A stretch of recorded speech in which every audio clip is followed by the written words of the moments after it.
Food and cooking. 1. Food. Fish and seafood. 1. Crab, 7. lobster, 5. mussels, 6. prawns, 2. salmon, 3. squid, 4. tuna, Meat. 11. Beef, 12. chicken, 9. duck, 10. lamb, 8. pork, Fruit and vegetables. 20. Aubergine, 14. avocado, 27. beans, 25. beetroot, 13. cabbage, 24. cherries, 22. courgette, 18. cucumber, 23. grapes, 26. lemon, 19. mango, 15. melon, 21. peach, 16. pear, 28. raspberries, 17. red pepper, 2. Cooking. 6. baked, 5. boiled, 1. fried, 2. grilled, 4. roast, 3. steamed, 3. Phrasal verbs. 1. I eat out a lot because I often don't have time to cook. Luckily, there are lots of good restaurants near where I live. 2. I'm trying to cut down on coffee at the moment. I'm only having 1 cup at breakfast. 3. The doctor told me that I should completely cut out all cheese and dairy products from my diet. 1. What do I need to make the soup? Well, first of all, you need raw beetroot, not the cooked kind. 3 or 4 should be enough. 2. What are you going to have as a starter? I think I'll have the spicy prawns. I love hot food. 3. How should I cook this fresh tuna? Just grill it for a few minutes on each side. 4. Are you going to the shops? Could you get me some low-fat yogurts? Sure. What flavour do you want? Just plain. 5. What else can I put in this rice salad? Well, we've got some tinned red peppers. How about those? 6. I never buy frozen raspberries. No, they taste okay, but the texture just isn't the same. 3. Cat. A. Crab salad. 7. Bull. A good cook. 1. Fish. I. Grilled squid. 5. Clock. Hot sausages. 4. Car. R. A jar of raspberry jam. 6. Horse. Or. Raw pork. 2. Tree. E. Steamed green beans. 8. Boot. Ooh. Tuna with beetroot. Emma. Definitely tea. I went to Slovenia on holiday recently and I was staying at a hotel and they didn't have any real English breakfast tea. I really missed it in the mornings. Sarah. I absolutely love pasta, and I try to eat it whenever I can, so I would find it really difficult to live without pasta. Pasta and pesto is my favourite meal, and I have it at least twice a week, normally when my husband's away, because he hates pasta. John. Yes, quite often. My wife's from Asia, from Indonesia, so we often eat hot food. I love hot food, curries, any Indonesian food.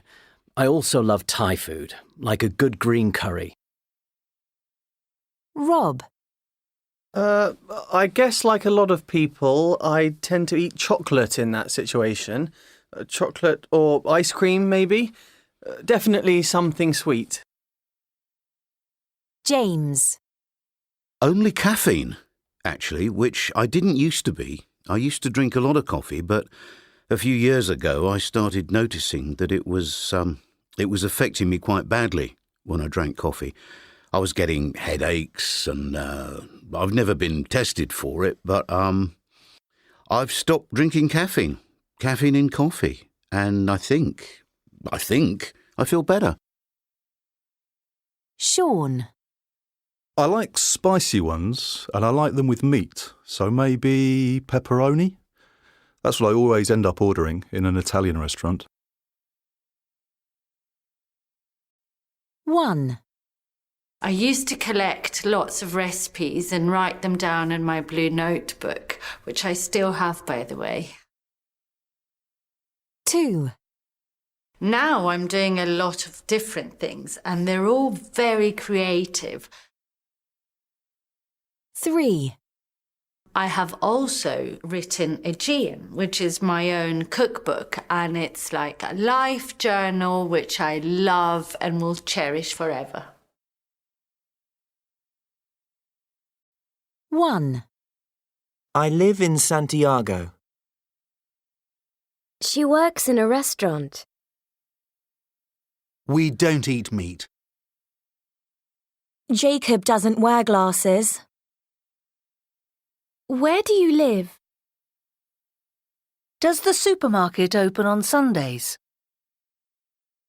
2. She usually has cereal for breakfast. I'm never late for work.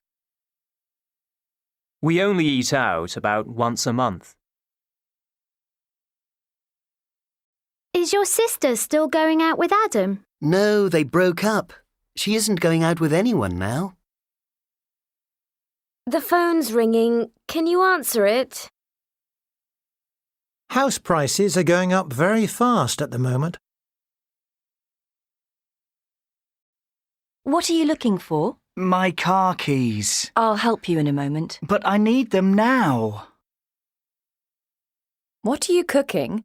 It smells delicious. I'm making pasta. Great. I love pasta. 1. So, what are you going to do next year, dear? Are you going to go to university? Adam? Can you hear me? Sorry, Gran. What did you say? I said, are you going to go to university next year? No, Gran. I've already told you loads of times. I'm not going to go to university. I'm going to look for a job. I need to earn some money. All right, dear, you don't need to shout. What's the time now? 10 to 4. Shall I make you a cup of tea? Yes, please, dear. That'd be very nice. 2. Bye. See you tomorrow. Bye. Hey, what do you mean tomorrow? Aren't you coming back tonight? No, I told you about it yesterday. I'm going to a party at Katie's. I'm staying the night there. Who else is going? Oh, just the usual crowd. You don't know any of them. Well, make sure you don't go to bed too late. And don't forget to... Bye! Where's your coat? You can't go out like that. It's going to be cold tonight. Bye! 3. Can I use your car tonight? No, you can't. You said you didn't need it. Why can't I borrow it? Because you won't look after it. You'll drive too fast. I won't, I promise. I'll drive really slowly. I'll be really careful. Oh, all right then. Thanks. See you.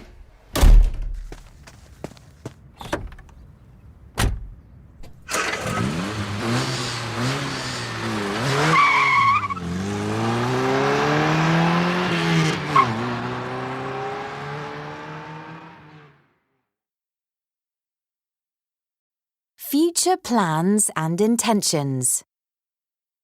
My sister's going to adopt a child. Are you going to buy a new car or a second-hand one? I'm not going to go home for the holidays. It's too far. Barcelona are going to win. They're playing really well. Look at those black clouds. I think it's going to rain. Lorna and Jamie are getting married in October. We're meeting at 10 o'clock tomorrow in Angelo's office. Ali's leaving on Friday and coming back next Tuesday. Instant decisions. Promises. Offers. Predictions. Future facts. Suggestions. 1. I'll have the steak.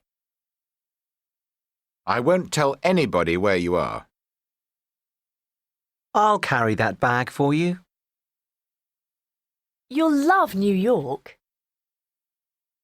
Next year, Christmas Day will be on a Thursday. 2. Shall I help you with your homework? Shall we eat out tonight? I'm going to look for a job. 1. My sister's having a baby in April. 2. Is anyone in your family moving house soon? 3. Are you going to see your parents at the weekend? 4. Do you think you'll live at home next year?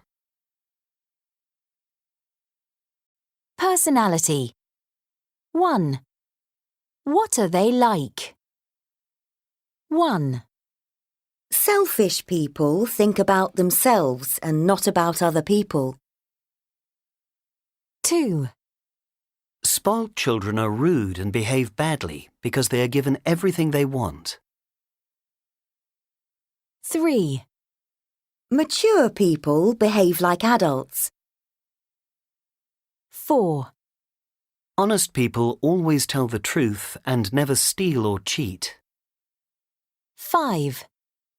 Charming people have an attractive personality and people like them. 6. Sensible people have common sense and are practical. 7. Sociable people are friendly and enjoy being with other people. 8. Anxious people are often worried or stressed. 9. Imaginative people have a good imagination. 10. Independent people like doing things on their own, without help. 11. Bossy people like telling other people what to do. 12. Insecure people are not confident about themselves. 13. Sensitive people can be easily hurt or offended. 14. Stubborn people never change their opinion or attitude about something. 15. Patient people can wait for a long time or accept difficulties without getting angry. 16. Ambitious people want to be successful in life. 17. Reliable people are ones who you can trust or depend on. 18. Self-confident people are sure of themselves and their abilities. 19. Rebellious people don't like obeying rules. 20. Moody people have moods that change quickly and often. 21. Competitive people always want to win. 22. Affectionate people show that they love or like other people very much. 2. Negative prefixes. Un. Dis. Unambitious. Unfriendly. Dishonest. Unimaginative. Unkind. Disorganized. Unreliable. Unselfish. Unsociable. Untidy. In. Im. Ir. Immature. Impatient. Irresponsible. Insensitive. 1. Anxious. Ambitious. Generous. Rebellious. 2. Sociable. Reliable. 3. Responsible. Sensible. 4. Competitive. Talkative. Sensitive. 5. Unfriendly. Insecure. Impatient. Immature. Adam's story. I think there was always some rivalry between my brother and me, probably because I was the eldest, and when I was 16 and he was 12, I was allowed to have a lock on my bedroom door so that I could have some privacy. But he wasn't. He couldn't lock his door, and he hated that, because I could go into his room whenever I liked. But he couldn't go into mine. Anyway, one day we were arguing about something. I can't actually remember what it was now. And he got very angry and he chased me and I ran into my bedroom. And I locked the door. And of course that made him even angrier. And he started kicking the door. He was wearing these heavy boots, Doc Martens or something like that. And he kicked the door really hard and the door was damaged. Of course, my parents came running when they heard the noise, and when they saw the door was broken, they were furious, and both of us were punished, which I thought was terribly unfair, because it wasn't me who broke the door. And on top of it all, they didn't repair the lock for quite a long time. So unfair. Cecile's story. So when I was very young, about 4, I started having violin lessons and I had a mini violin to practice on.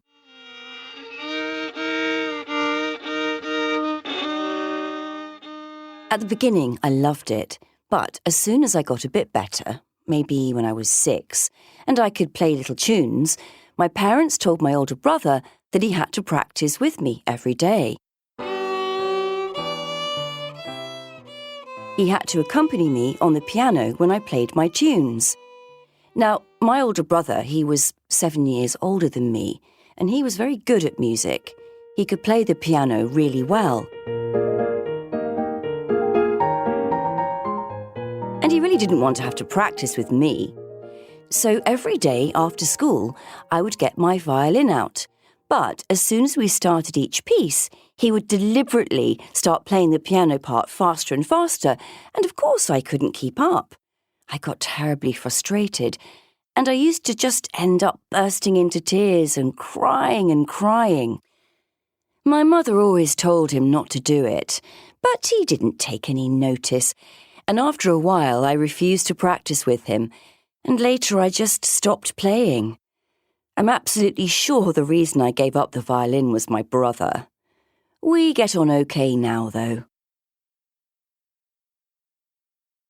Money. 1. Verbs. 1. I'm going to inherit £2,000. 2. I save money every week. 3. He has promised to lend me €50. 4. I need to borrow £20 from my mum. 5. I often waste money. 6. I can't afford to buy that car. 7. The mechanic charges me £100. 8. They cost $200. 9. I owe Jim £100. 10. I want to invest some money. 11. I earn £2,000 a month. 12. My house is worth about €200,000. 13. We'll raise money for the new hospital. 14. I want to transfer some money to my son. 2. Prepositions. 1. Would you like to pay cash or pay by card? 2. I paid for the dinner last night. It was my birthday. 3. I spent £50 on books yesterday. 4. My uncle invested all his money in property. 5. I don't like lending money to friends. 6. I borrowed a lot of money from the bank. 7. They charged us €60 for a bottle of wine. 8. I never get into debt. I hate owing people money. 3. Nouns. 1.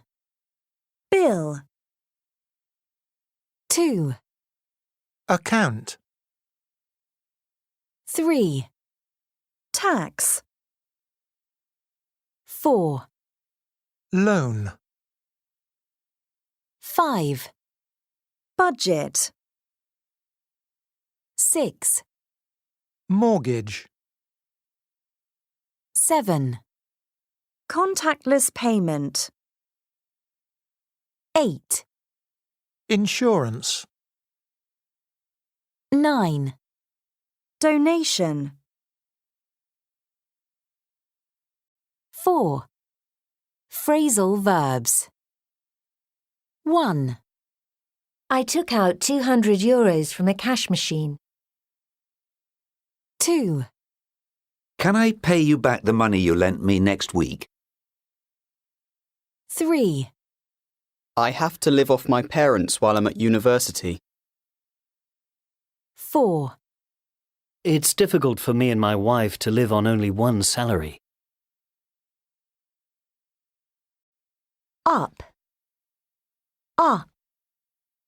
Done. Money. Nothing. Some. One. Worry. Clock. Borrow. Cost.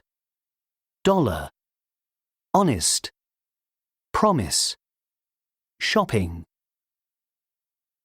Phone. Clothes.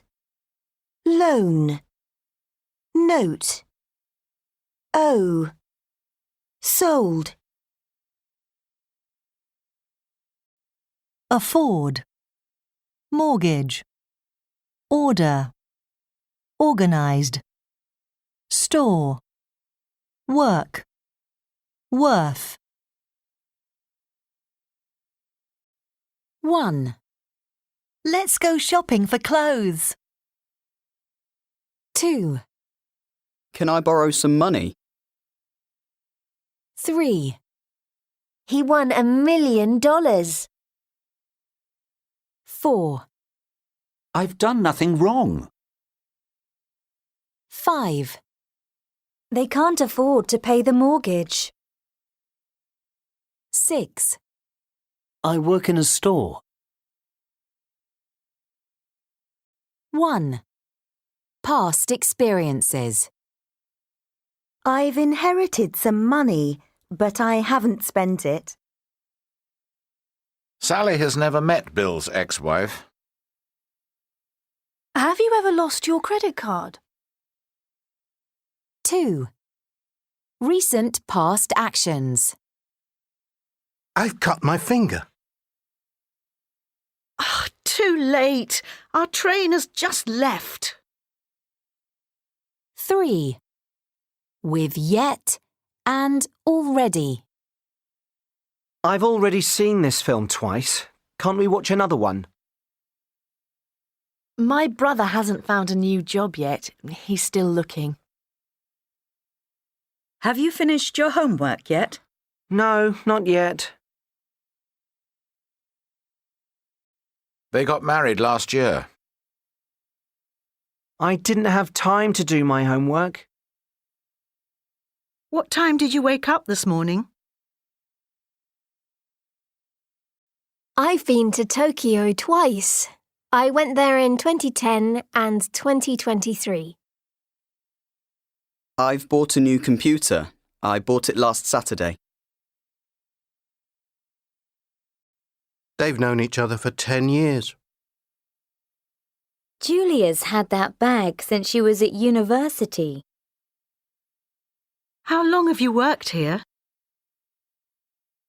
Since 1996.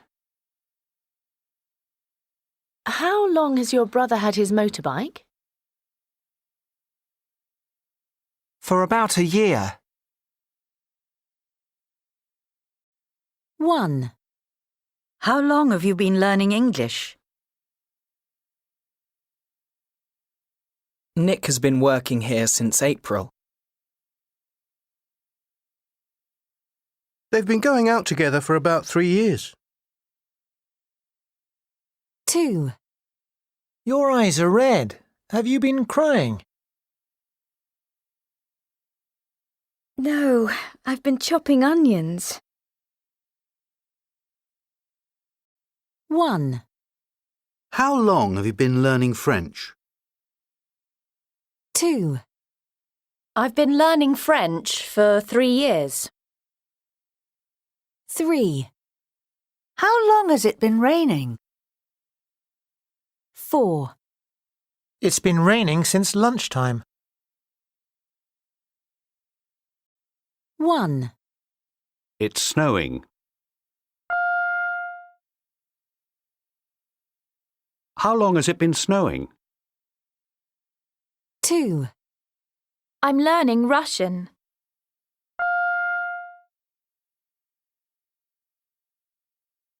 How long have you been learning Russian? 3. Susan is working in Italy.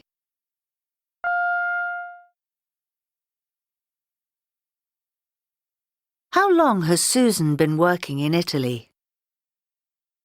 4. John is looking for a job.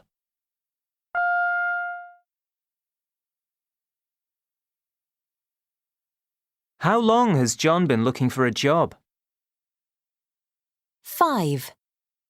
They're living with Mary's parents.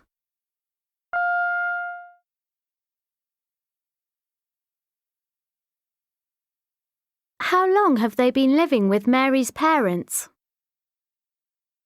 6. I'm going to salsa classes.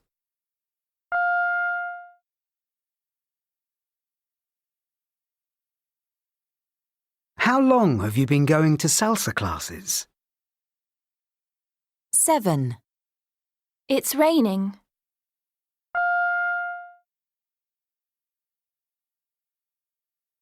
How long has it been raining? 8. John is going out with Emily.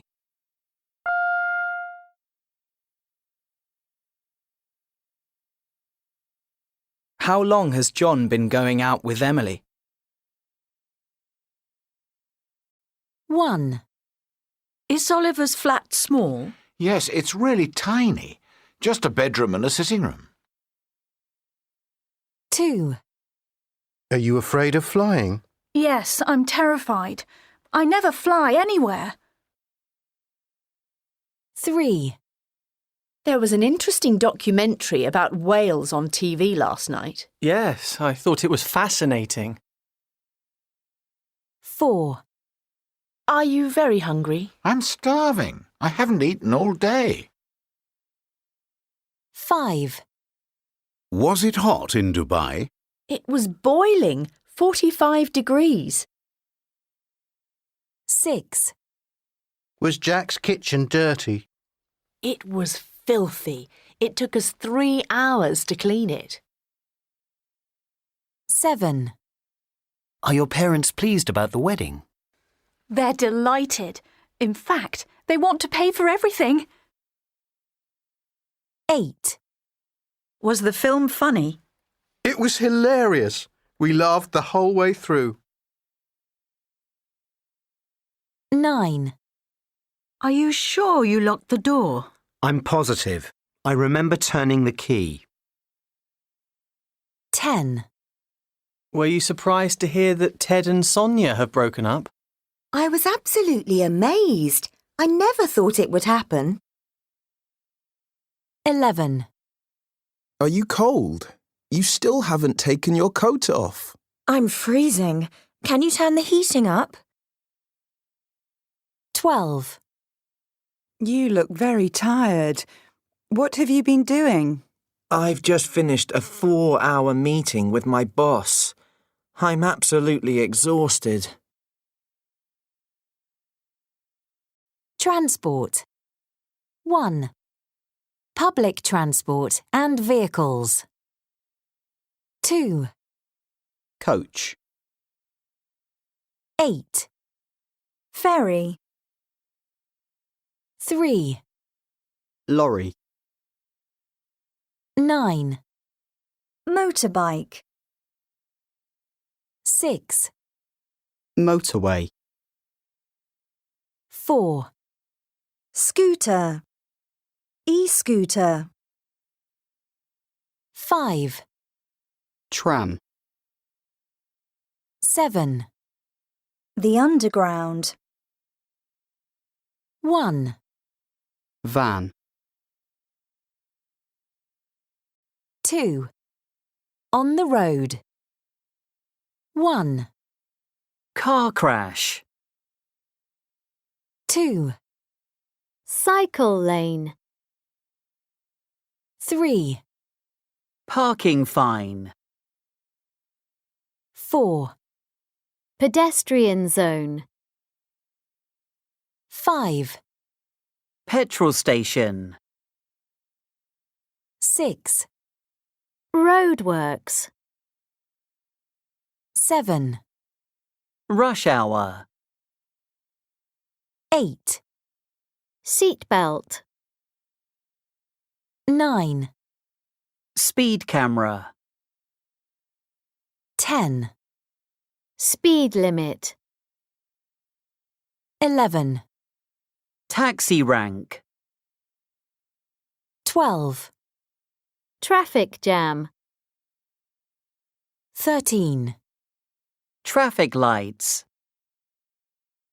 14, Zebra crossing. 4. Phrasal verbs.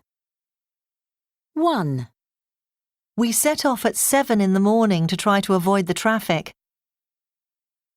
2, I arrive at 8:15. Do you think you could pick me up at the station? 3, Always check the address you put in your sat-nav or you may end up in the wrong place. 4, We're going to run out of petrol soon. Let's stop at the next petrol station. 5, Look out! You're going to crash! 1, Cheap. Jeep. 2, Chain. Jane. 3, Choke. Joke. 4, Ship. Chip. 5, Shoes. Choose. 6, Wash. Watch. 1, Jeep. 2, Chain. 3, Joke. 4, Chip. 5, Shoes. 6, Watch. 1, Do you like chips? 2, I'm going to wash it. 3, You choose. 4, Don't joke about it. 5, Is it cheap? 1, My car is a bit older than yours. Berlin is more expensive than Budapest. This test is less difficult than the last one. Olive oil is better for you than butter. 2, The new sofa isn't as comfortable as the old one. I don't have as many books as I used to. 1, My father drives faster than me. He walks more slowly than I do. Real Madrid played worse today than last week. 2, Max doesn't speak English as well as his wife. I don't earn as much as my boss. Kevin is the tallest player in the team. Oslo is the most expensive capital city in Europe. The small bag is the least expensive. Lucas is the best student in the class. Who dresses the most stylishly in your family? That's the worst we've ever played. 1, What's the most dangerous thing you can do while you're driving? 2, You'll probably make bad decisions.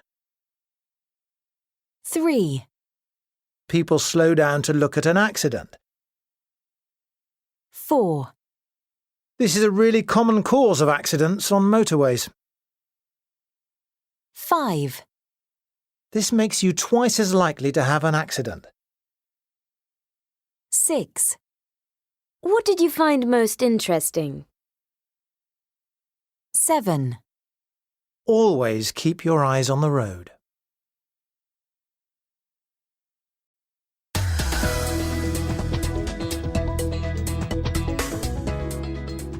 On today's programme, we're talking about how to drive safely.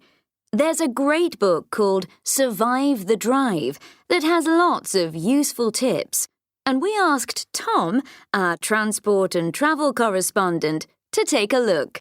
Welcome, Tom. Thank you. So tell us, what's the most dangerous thing you can do while you're driving? Obviously, we're not talking about drinking alcohol, taking drugs, or using a handheld phone to make calls or text, which everyone knows you must never do. Well, this is really surprising. Top of the list is driving when you're feeling emotional. The researchers found that you're nearly 10 times more likely to have an accident if you're feeling very sad or angry or stressed. If you're emotional, then you can't concentrate on the road, and you'll probably make bad decisions if you find yourself in a dangerous situation. In fact, if you're feeling very emotional, it'd be better not to drive at all. Wow, okay. I'll try to remember that next time I have a bad day at work. What's the second most dangerous thing? This one's less surprising. It's reaching for something in your car. It might be your phone or a map or some sweets.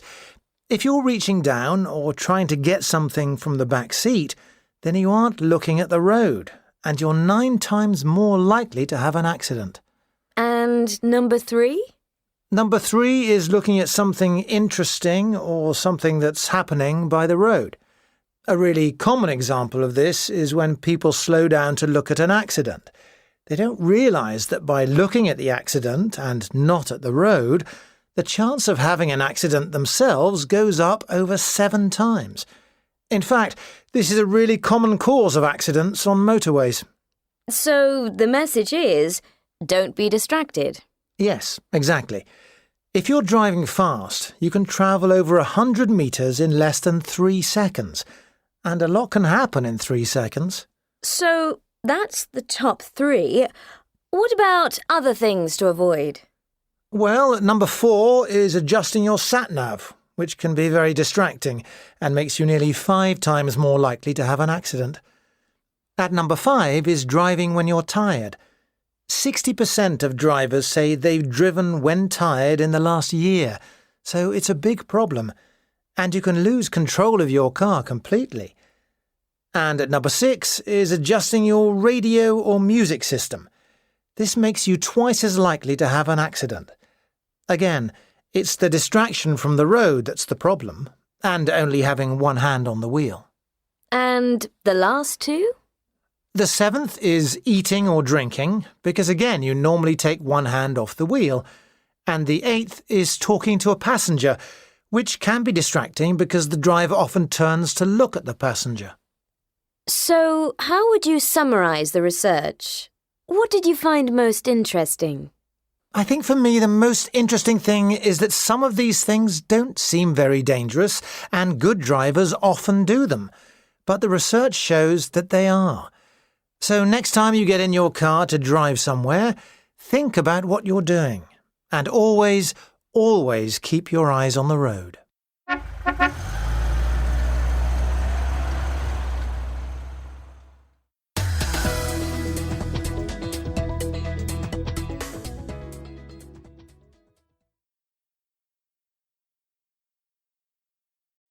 Personally, I don't think people should need a driving licence for an e-scooter. You don't need a driving licence for a bike, after all. I agree. In my opinion, e-scooters are more like bicycles than cars. But I think people shouldn't be allowed to ride them on the pavement. It's very dangerous for pedestrians. I think there are lots of accidents when people ride them on the pavement. It depends. Sometimes the road's too dangerous for e-scooters, but I agree. I don't think people need to have a driving licence to ride them. 1. Personally, I don't think people should need a driving licence for an e-scooter. 2, In my opinion, e-scooters are more like bicycles than cars. 3, But I think people shouldn't be allowed to ride them on the pavement. 1, It's a nice house. She's a lawyer. 2, I saw an old man with a dog. 3, What an awful day. 4, I have classes 3 times a week. 1, I saw an old man with a dog. The dog was barking. 2, The bell rang and my father opened the door. The children are at school. 3, The moon goes round the earth. 4, I'm going to the cinema tonight. 5, It's the best restaurant in town. 1, Is it true that girls often learn to read earlier than boys? Love is more important than money. 2, She's not at home today. I get back from work at 5:30. 3, I never have breakfast. I'm going to the theatre on Tuesday. 4, See you next week. The cinema. The office. The underground. The universe. The moon. The internet. The sea. The accident. The evening. The dark. Generally speaking, I think it's true that only children are self-confident. They spend a lot of time with adults, so they learn to discuss things. And, in general, they behave in a more grown-up way. I agree. On the whole, I think that only children are more independent than children with brothers and sisters. I don't think it's true that only children are self-confident. They tend to spend a lot of time by themselves, and they can be quite quiet and shy around other people. Also, because they don't have brothers or sisters, they aren't usually very good at sorting out problems with other children. 1, Generally speaking, I think it's true that only children are self-confident. 2, In general, they behave in a more grown-up way. 3, On the whole, I think that only children are more independent than children with brothers and sisters. 4, They tend to spend a lot of time by themselves. 5, They aren't usually very good at sorting out problems with other children. Has the pink for girls, blue for boys rule always been around? Actually, not at all. Until about 1940, the colors didn't have these meanings at all. From the 1700s to around the 1850s, white was the preferred color for children's clothes. Between 1850 and about 1940, both genders dressed in pink and blue, but pink was thought to be a strong color suitable for boys to wear, while blue was considered softer and therefore better for girls, the complete opposite to what we are now familiar with. Oh, really? That's so interesting. So, when did our modern blue and pink idea come in?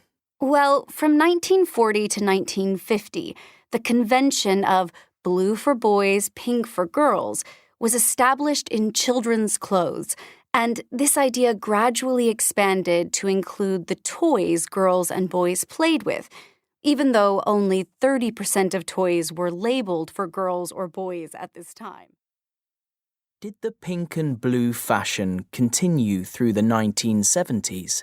Actually, during the 70s, with feminist activism, gender-neutral colors like red and yellow became more popular both for clothes and toys.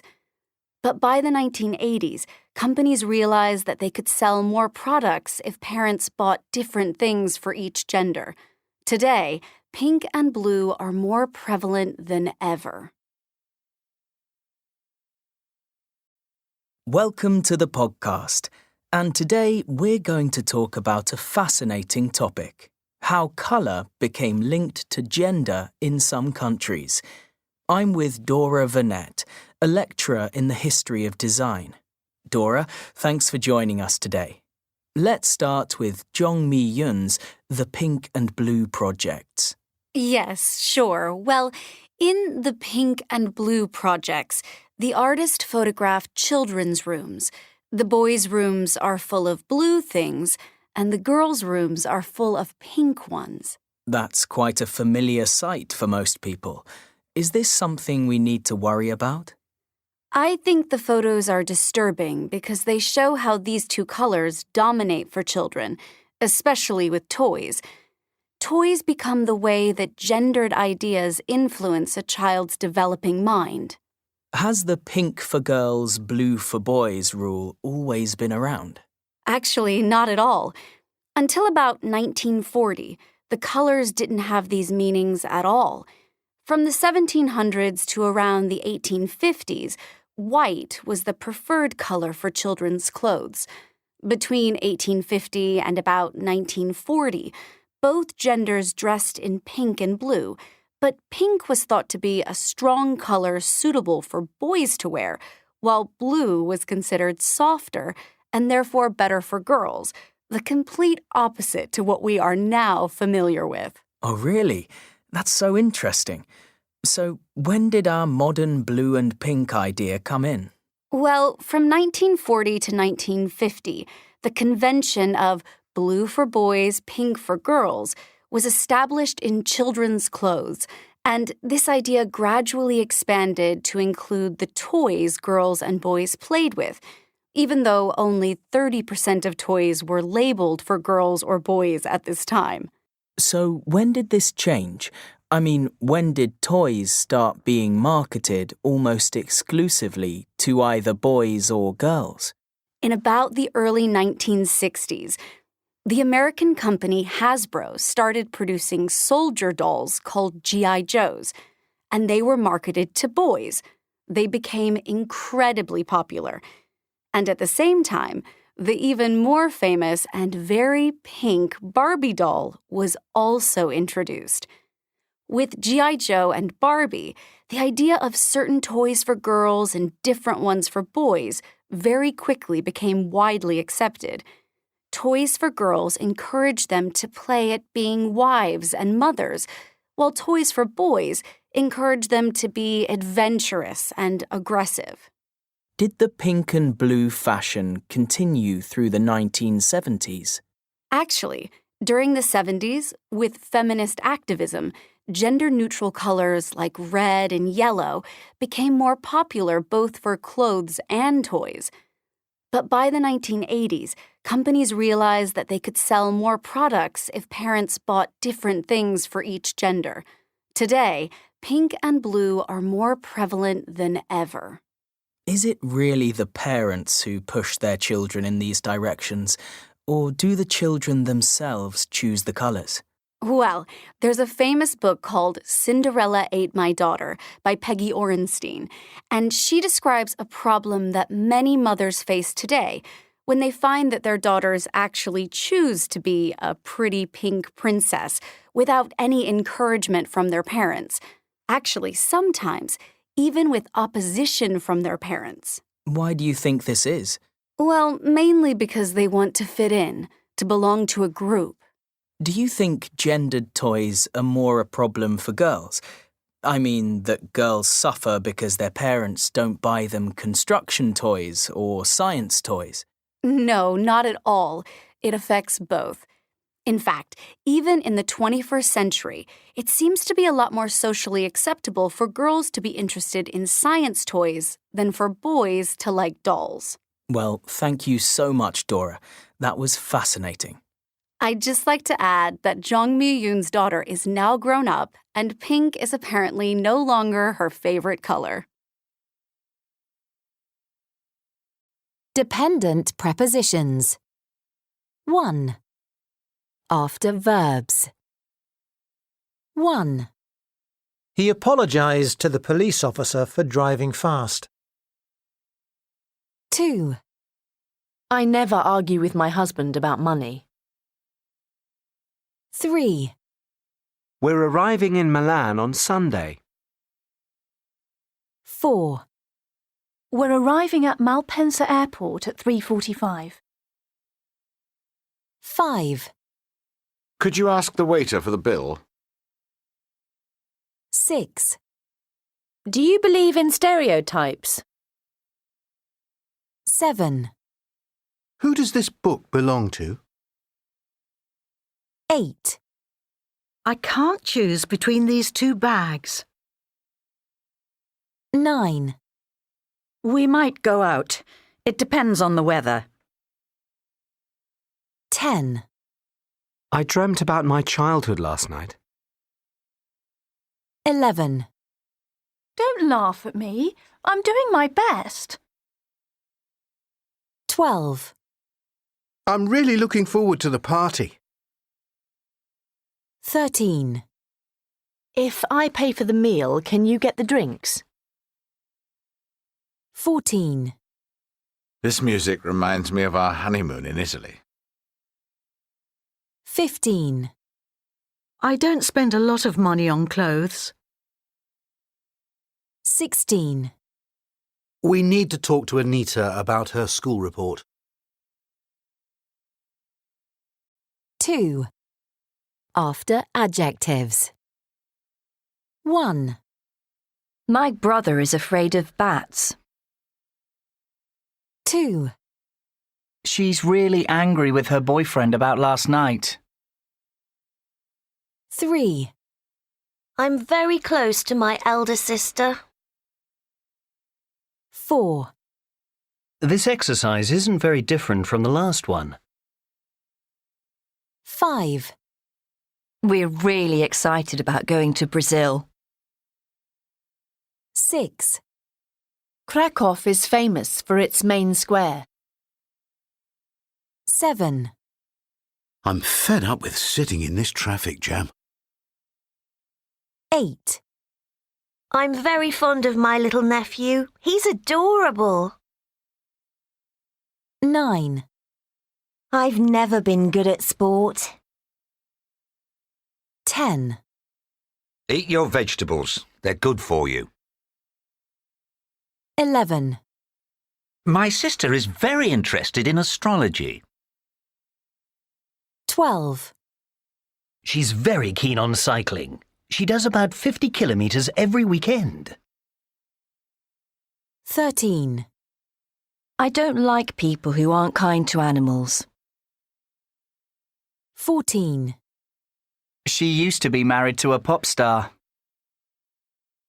15. I'm really pleased with my new scooter. 16. My dad was very proud of learning to ski. 17. Why are you always rude to waiters and shop assistants? 18. Rachel is worried about losing her job. 19. I'm tired of walking. Let's stop and have a rest.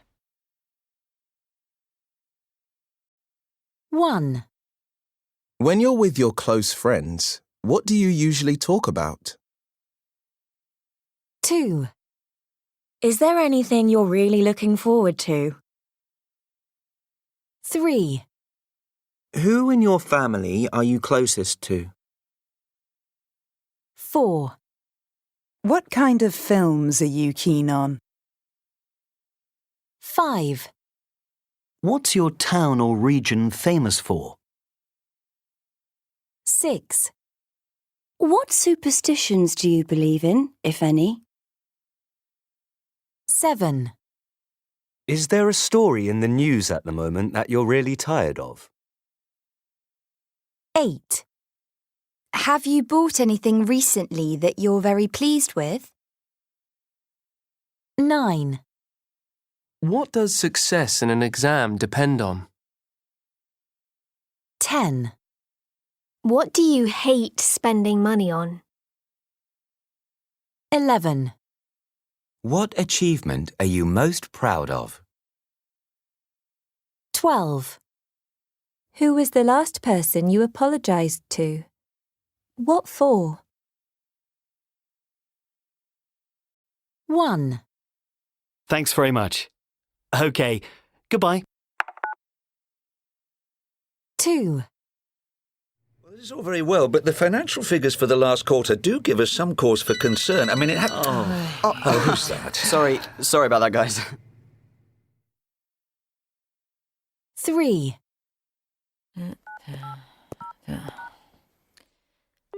Oh.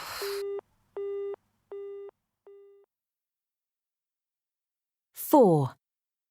All our lines are busy at the moment. Please hold, and someone will be with you shortly.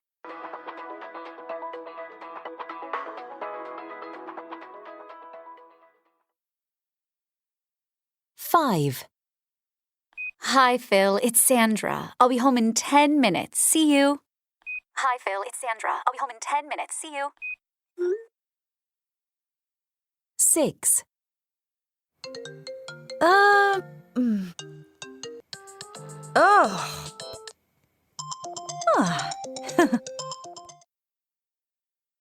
7.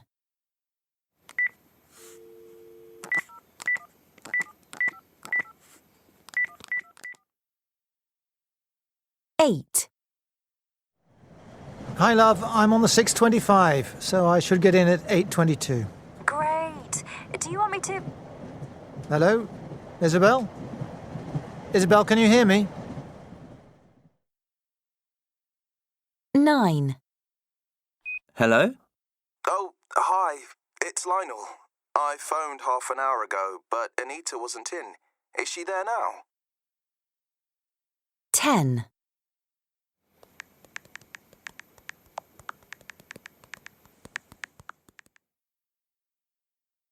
11. Here, have a look. Yeah, the next one. Oh, you look lovely. Where's this one taken? 12. I need to talk to both of you. Oh, right. Anna, come here. Dad wants to speak to both of us. Hi, Bernard. Can you both hear me?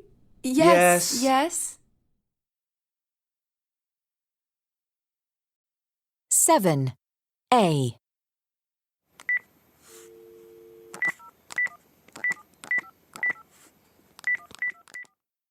He's dialing a number.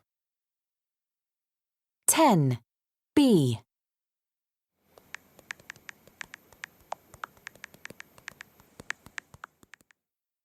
She's messaging a friend. 1. C. Thanks very much. OK, goodbye. He's just hung up.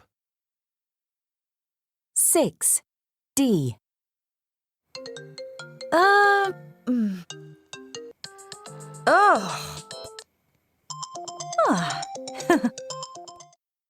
She's choosing a new ringtone.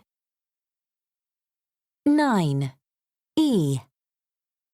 Hello? Oh, hi. It's Lionel. I phoned half an hour ago, but Anita wasn't in. Is she there now? He's calling back. 5. F. Hi, Phil. It's Sandra. I'll be home in 10 minutes. See you. Hi, Phil. It's Sandra. I'll be home in 10 minutes. See you.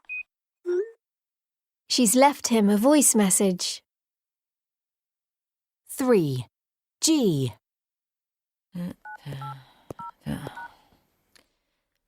Oh. The line's engaged. 12. H. I need to talk to both of you. Oh, right. Anna, come here. Dad wants to speak to both of us. Hi, Bernard. Can you both hear me? Yes. He's putting him on speakerphone. 2. I. Well, this is all very well, but the financial figures for the last quarter do give us some cause for concern. I mean, it had... who's that? Sorry about that, guys. His phone went off in the middle of a meeting. 4. J. All our lines are busy at the moment. Please hold, and someone will be with you shortly.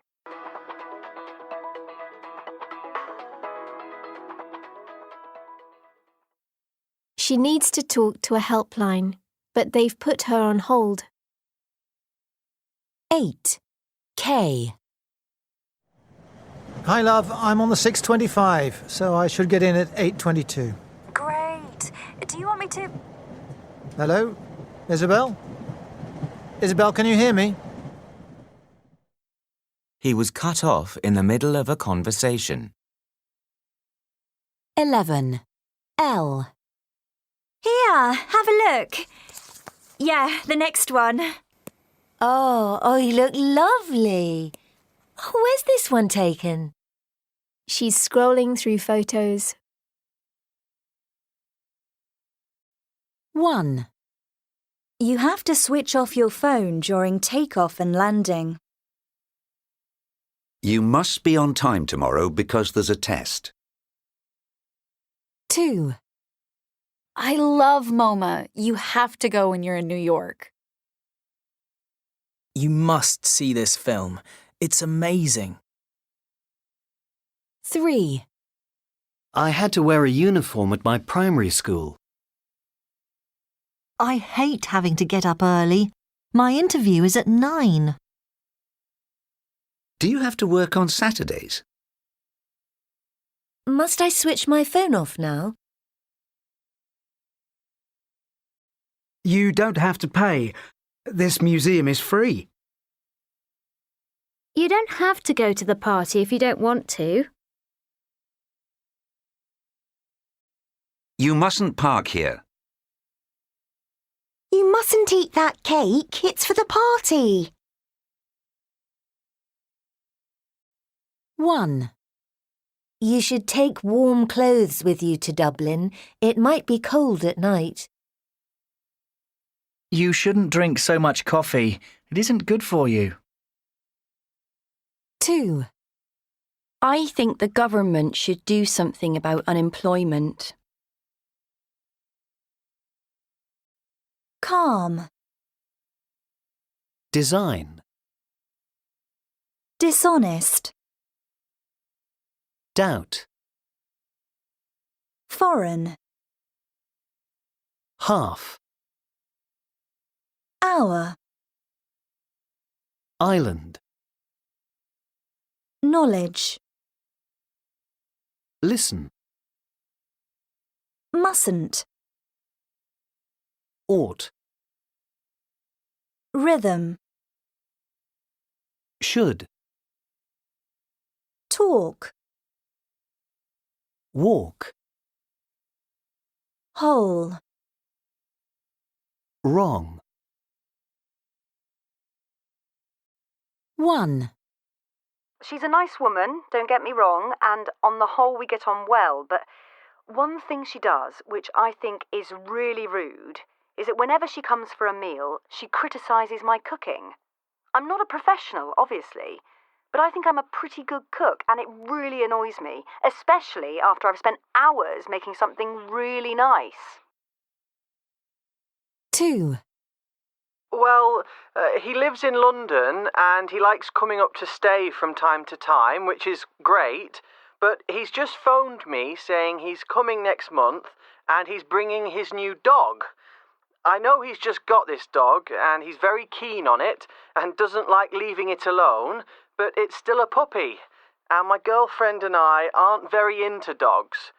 Also, we've just redecorated our house and we've done a lot of work on the garden, and I'm pretty sure the dog's going to destroy them both. 3. He's 8 years old and his parents don't give him any rules, so he's really wild. And whenever they come to our house, he just shouts all the time, jumps on the furniture, makes a mess in the kitchen. He even writes on the walls. It's really exhausting, but my sister's very sensitive about me criticising her son, so generally I don't say anything. But I've reached the point where I'd almost prefer it if they didn't come round. Belinda. 1. I think you ought to be the one who behaves well. 2. You shouldn't argue with her because she won't change her opinion. Damien. 3. I think you should politely but directly say how you feel. 4. To be honest, you don't really have to give a reason. Miranda. 5. You must speak to his parents before their next visit. 6. Explain that he has to calm down a bit when he's visiting. 7. You mustn't write on the walls.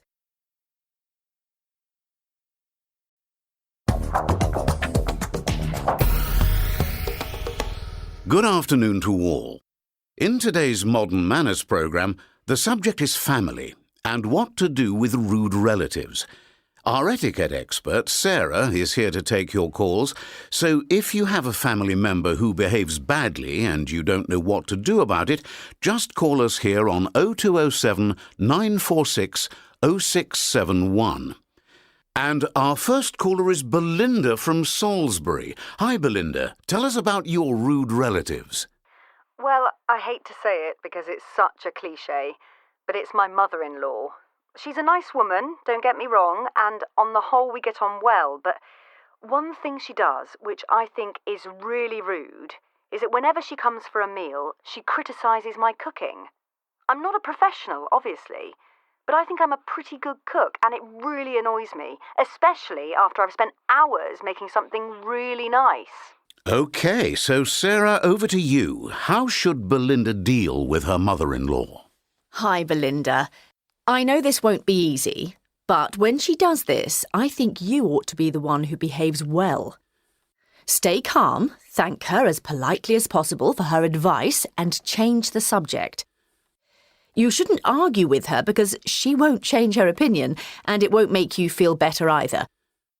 Instead, encourage your husband, or another relative, to say how great your cooking is in front of your mother-in-law.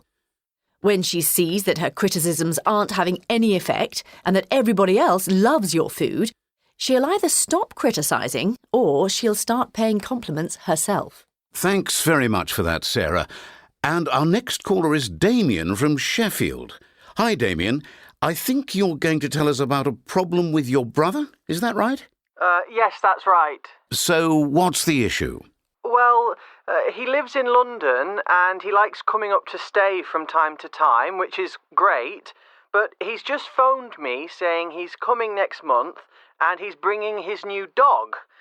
I know he's just got this dog and he's very keen on it and doesn't like leaving it alone, but it's still a puppy, and my girlfriend and I aren't very into dogs.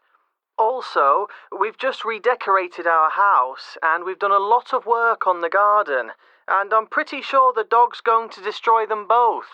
Sarah, what do you think that Damien should do with his brother and his dog? Do you think it's rude to arrive at someone's house with a dog? Yes, I have to say I do. It's bad manners for a guest to bring an uninvited pet, even to a relative's home. This is true even if you have one of your own and your house is already animal-friendly.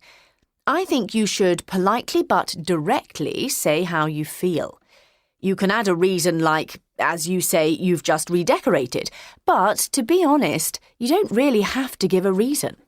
Well, that's very clear advice. Thanks, Sarah. And finally, Miranda from Stirling.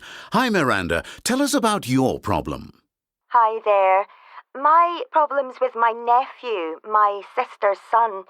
He's 8 years old and his parents don't give him any rules. So he's really wild. And whenever they come to our house, he just shouts all the time, jumps on the furniture, makes a mess in the kitchen. He even writes on the walls. It's really exhausting, but my sister's very sensitive about me criticising her son, so generally I don't say anything. But I've reached the point where I'd almost prefer it if they didn't come round. Sarah, what should Miranda do with her nightmare nephew? You must speak to his parents before their next visit, or at least your sister. But instead of being critical, say how great it is that their son has so much energy and how much you love him. But then explain that he has to calm down a bit when he's visiting. And at the beginning of his next visit, welcome him, but give him some rules for your house. Say, "Hi, it's great to see you again, but just a couple of house rules. No jumping on the furniture. And if you want to draw, please use a piece of paper. You mustn't write on the walls." He won't mind, and in the long run, your sister will be grateful.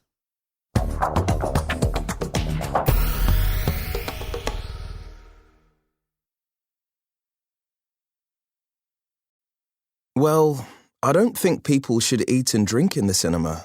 I mean, a film only lasts about 2 hours. I think people should have a meal before or after a film. Yes, I agree. I think it's bad manners to eat in the cinema, especially noisy food like crisps. Some cinemas nowadays are more like restaurants.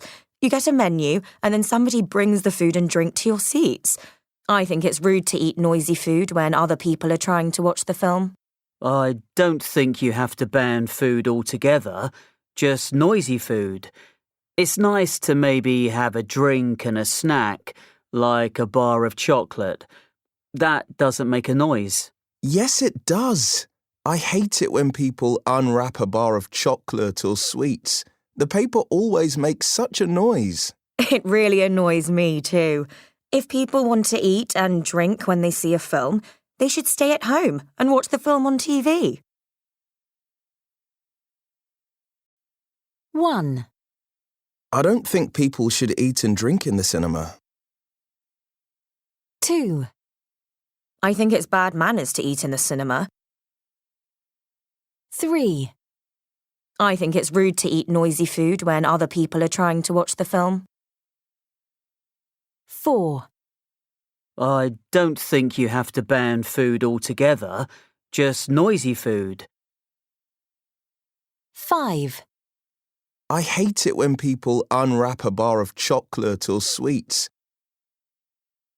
6, It really annoys me too. I can speak 3 languages fluently. Layla can't come tonight. She's ill. Our daughter could play the violin when she was 3. They couldn't wait because they were in a hurry. 1, Archie has been able to swim since he was 3. I'd like to be able to ski. I love being able to stay in bed late on Sunday morning. You'll be able to practice your English in Australia. 2, Fortunately, I am able to accept your invitation. My colleagues weren't able to come to yesterday's meeting. 1, He's never been able to dance. 2, We won't be able to come. 3, I'd love to be able to ski. 4, She hates not being able to drive. 1, I'd love to be able to ski. Ride a horse.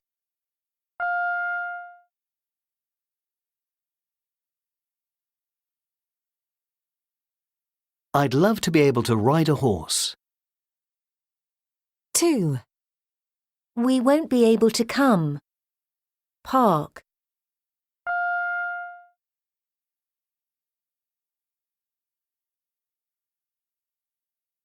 We won't be able to park. 3. I've never been able to dance. Speak French.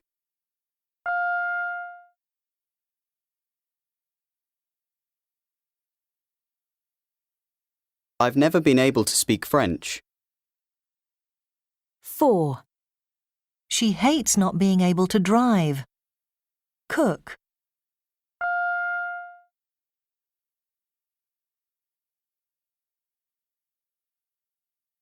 She hates not being able to cook. 5. Will you be able to find it? Afford it.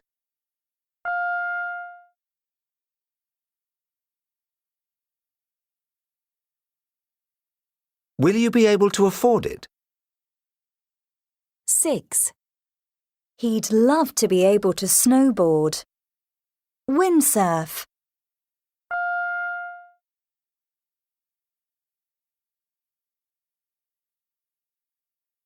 He'd love to be able to windsurf. 7. I love being able to understand everyone. Speak to everyone.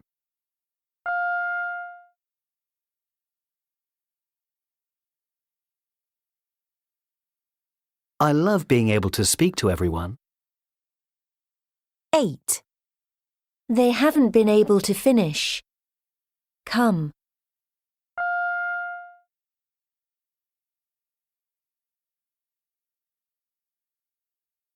They haven't been able to come.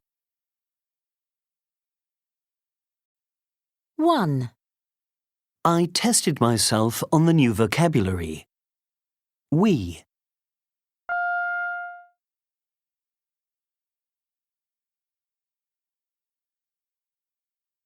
We tested ourselves on the new vocabulary. 2. I'm teaching myself Spanish. He.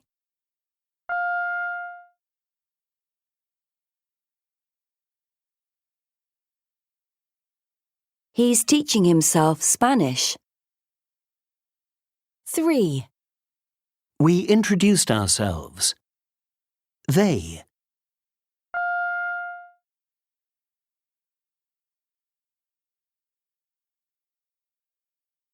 They introduced themselves. 4. He loves talking about himself. She.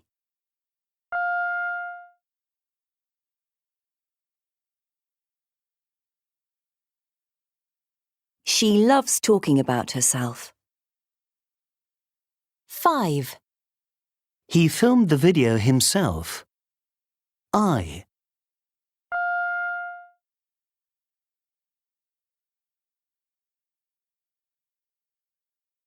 I filmed the video myself.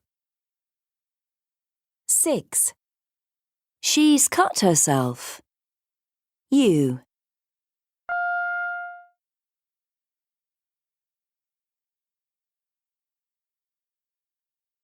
You've cut yourself. 1. What music do you listen to if you feel depressed? 2. What do you think is the most exciting sport to watch? 3. What's the most amazing scenery you've ever seen? 4. Have you ever been disappointed by a birthday present? 5. Which do you find more tiring, clothes shopping or food shopping? 6. What's the most embarrassing thing that's ever happened to you? 7. Are you frightened of heights? 8. Do you usually feel very tired in the morning? 9. What's the most boring film you've ever seen? 10. Do you ever get frustrated by technology? 1, You can do the butterfly in swimming. 2, There's a shot called a slam dunk in basketball. 3, The person who throws the ball in baseball is called the pitcher. 4, There are 2 teams of 15 people and a ball that isn't round in rugby. 5, You hit the ball over a net on a table in table tennis or ping pong. 6, Players walk about 8 kilometres and never run during a game of golf. 7, There are 2 teams of 6 who play on ice in ice hockey. 8, There are 4 main tennis tournaments in the world, in Melbourne, Paris, London and New York. 9, You can do different activities, for example, running, high jump or javelin, in athletics. 10, Brazil have won more World Cups than any other country in football. Sport. 1, People and places. B. 3, Captain. 2, Coach. 1, Fans. 4, Players. 7, Referee. Umpire. 9, Spectators. The crowd. 6, Sports hall. 8, Stadium.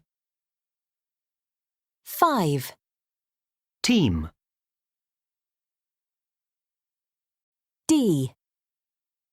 1, Tennis court. Basketball court. 2, Football pitch. Rugby pitch. Hockey pitch. 3, Swimming pool. Diving pool. 4, Athletics track. 5, Formula 1 circuit. Motorcycling circuit. 6, Golf course. 7, Ski slope. 2, Verbs. A. Beat. Beat. Beaten. Win. Won. Won. Lose. Lost. Lost. Draw. Drew. Drawn. B. 1, Spain drew with Brazil 2-2. 2, Milan beat Chelsea 3-0. 3, Milan won the match 3-0. 4, The Chicago Bulls lost 78-91 to the Boston Celtics. E. 1, Professional sports people have to train every day. 2, Don't play tennis on a wet court. You might get injured. 3, A footballer has to try to kick the ball into the goal. 4, I've started going to the gym because I want to get fit. 5, Our new striker is going to score a lot of goals.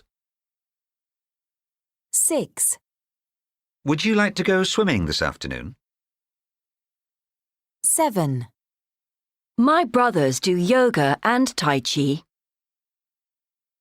8. In basketball, players throw the ball to each other. 3.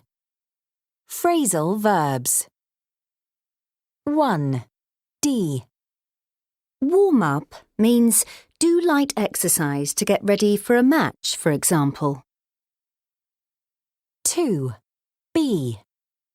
Work out means do exercise, usually at a gym. 3. C. Was sent off means was told to leave the pitch, court, etc. 4. A. Was knocked out means was eliminated. 1. I hurt myself when I caught the ball. 2. Her serve's worse than the other girls. 3. It was a draw. The score was 4-all. 4. It's the worst sport in the world. 5. We warmed up on the court. 6. They wore red shirts and white shorts.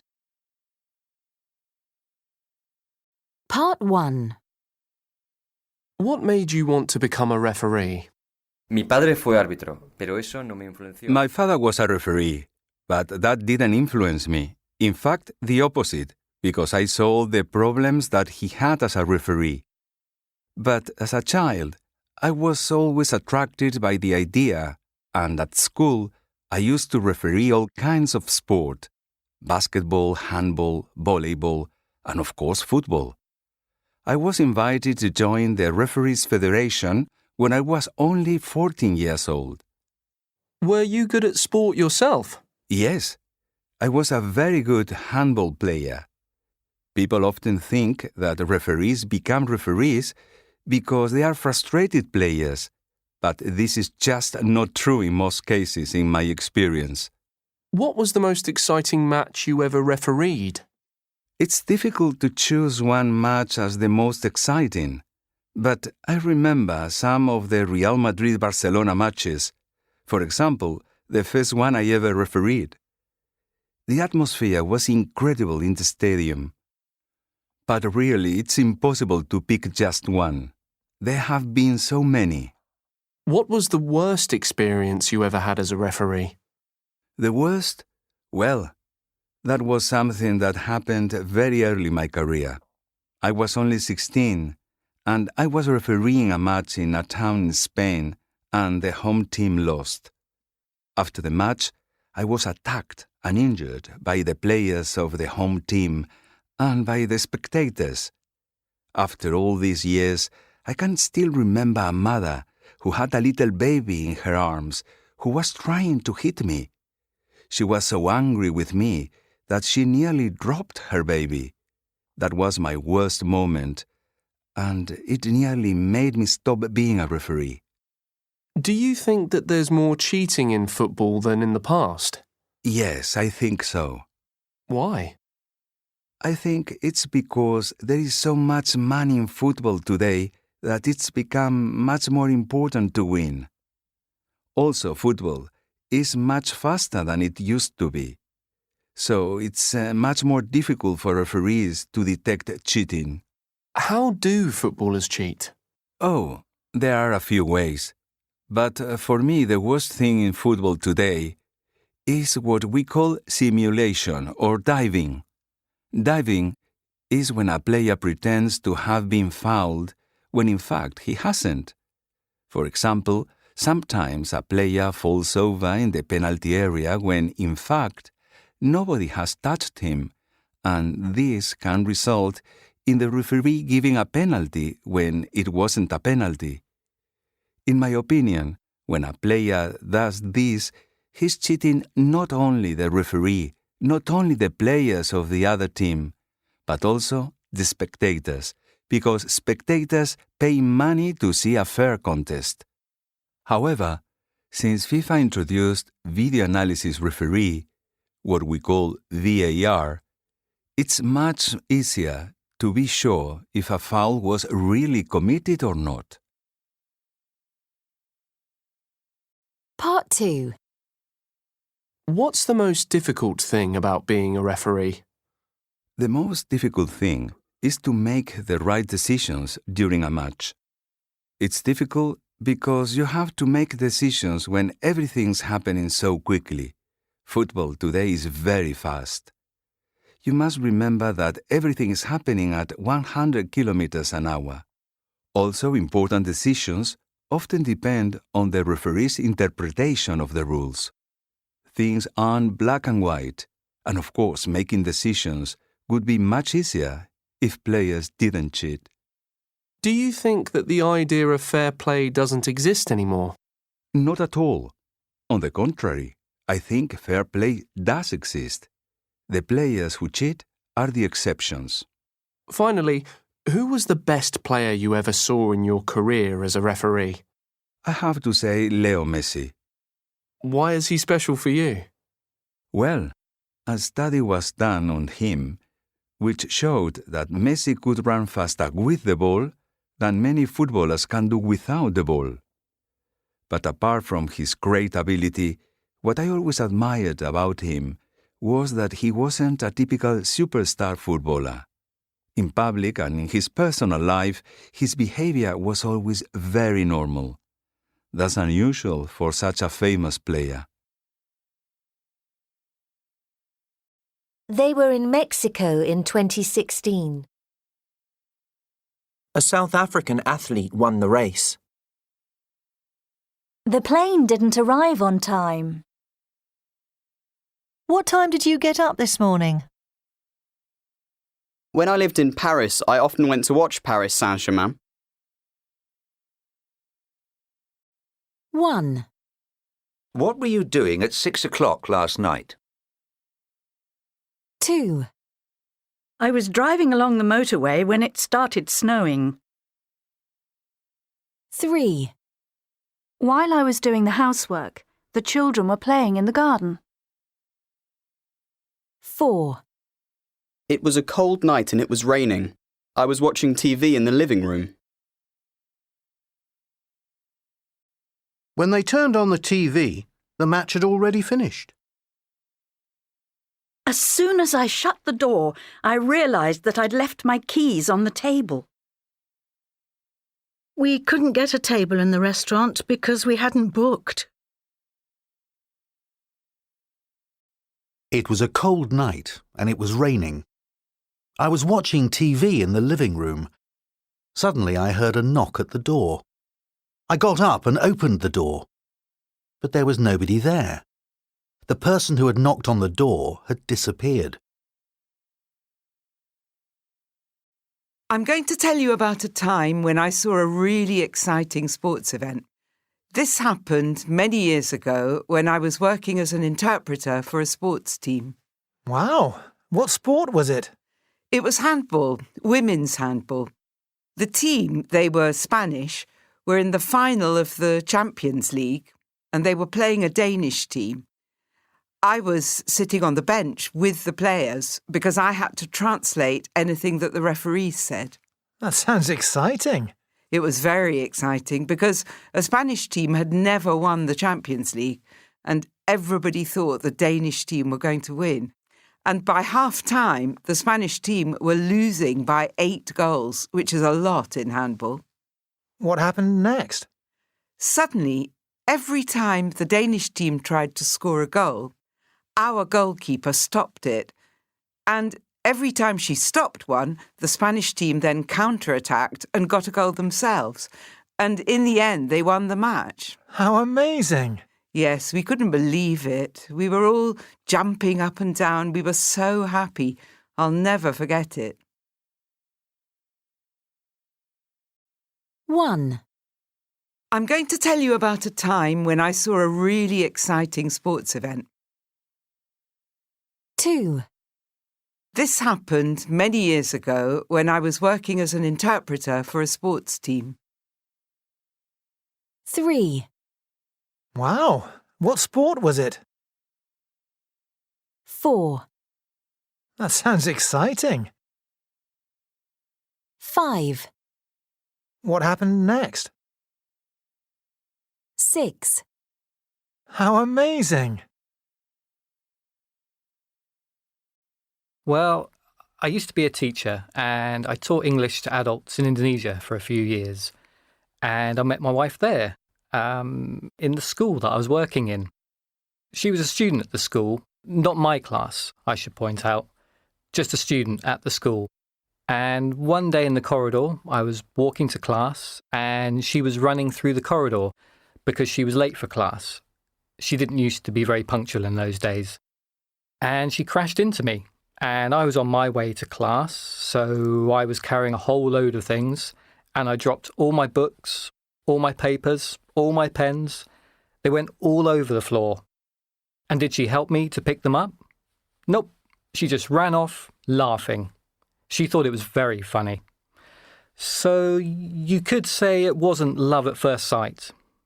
But we became friends after that, and we sometimes used to have tea or a beer together. And after being friends for, I think, 3 years, we got together, became boyfriend and girlfriend, and then a few years later, we got engaged, and then we got married. And now we've been married for 12 years. 1, I used to teach English when I was living abroad. He didn't used to do any exercise, but now he runs marathons. I never used to like football, but I watch it every week now. We used to be close friends, but we don't talk to each other anymore. That hotel used to have a swimming pool, but they closed it. Did they used to live in the city centre? Didn't you used to have long hair? 2, I usually meet my friends at weekends. I don't normally go out during the week. English houses usually have gardens. Do you normally walk to work? Snake. Summer. Parents. Practice. Singer. Sport. Supermarket. Used to. Zebra. Busy. Friends. Holidays. Lose. Music. Use. Shower. Shore. Sugar. Television. Decision. Occasion. Unusual. Usually. 1, I'm sure you used to take sugar in your tea. 2, She didn't used to like classical music, but now she loves it.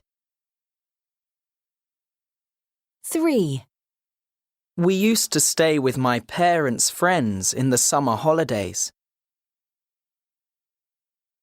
4, Did you used to use your car more? 5, The singer usually practices for 6 hours a day. relationships. 2, people. 1, Couple. 2, Partner. 3, Fiancé.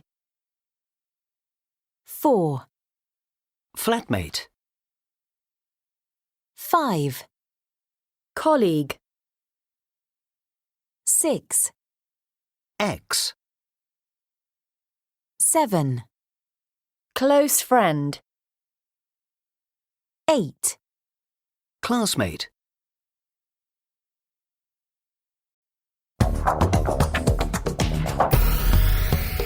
You're listening to Radio Oxford and I'm Ricky Hammond. And I'm Joanna Keys. Now, I wonder how many of you know what today is. Well, it's Friendship Day. All over the world today, people are celebrating those wonderful people called friends. We've been doing some research this morning about friends and we've discovered 5 fascinating facts about friends for you. Just listen to these. Joanna? Friends fact number 1. Animals have friends too. Yes, apparently, we humans aren't the only ones who have friends. There's strong evidence that animals like chimpanzees, horses, elephants, dolphins, and even bats can form friendships for life. And they even make friends with animals that aren't from their species. Friends fact number 2. We have more real friends thanks to social media. You may find this hard to believe, but since the invention of the internet, and especially since social media came on the scene, we actually have more real-world friends than before. People always say we're so busy with our online friends that we don't have time for our real friends. But in fact, the opposite is true. A doctor in psychology at Sheffield Hallam University has done some research that shows that the internet actually helps us to keep up friendships. And why is that? Because with social media, it's easier to stay in touch. In the past, we used to lose touch with friends because of distance or lack of time, so now you know. Friends fact number 3. Having friends at work makes you more productive. Now, you probably think that if you have lots of friends at work, you waste a lot of time gossiping with them. Well, listen to this. According to various studies, having friends at work makes you more productive and more creative. And I can believe that because, if you have friends at work, you're going to be happier, which in turn probably makes you work better. Just one thing, though. Don't be friends with your boss. That might make your colleagues trust you less. And they might think you got your job because of your friendship. Friends fact number 4. Love can make you lose 2 friends. Yep. It's a sad fact that you can lose 2 friends when you fall in love. According to the anthropologist Robin Dunbar, who's studied the effect that love has on friendship, when a new person comes into your life, he, or she of course, displaces 2 other people in your circle of friends. He says that when you're in love, you spend less time with your friends, and this means that friendships deteriorate. And you know something? From my experience, that's true. Friends fact number 5. So this is the last one. And it's good news. Friendship is good for your health. People who have a lot of friends are less stressed and live longer. Research shows that you are 50% more likely to have a long life if you have a good social network. So now we're asking you to choose a song for a special friend. Call us or text us on 08081 570 892. The lines are open now. And our first caller is Mandy from Didcot. Hi, Joanna. Can you play I'll Be There For You for my best friend? Her name's Annie and I love her to bits. I really do. I'm going to talk about going on holiday with a friend. I think it's a bad idea to go on holiday with only one friend. The main reason is that with a group of people, everyone can choose different activities, and there's always someone to do something with you. For example, I went to Greece with a group of friends, and some people went to the beach every day, but other people went to see the temples and museums. It worked really well. Also, if you have an argument with one person, there are other people to talk to instead. So true. Another reason is that you might not know your friend as well as you think. For instance, I once went to Paris with a friend, and we did a lot of sightseeing, and I walked very fast, but she walked really, really slowly, and it was so annoying. It didn't end the relationship. We're still friends, but we've never been on holiday together again. 1. I'm going to talk about going on holiday with a friend. 2. The main reason is that with a group of people, everyone can choose different activities. 3. For example, I went to Greece with a group of friends, and some people went to the beach every day. 4. Also, if you have an argument with one person, there are other people to talk to instead. 5. Another reason is that you might not know your friend as well as you think. 6. For instance, I once went to Paris with a friend. Cinema. 1. Kinds of film. 4. An action film. 11.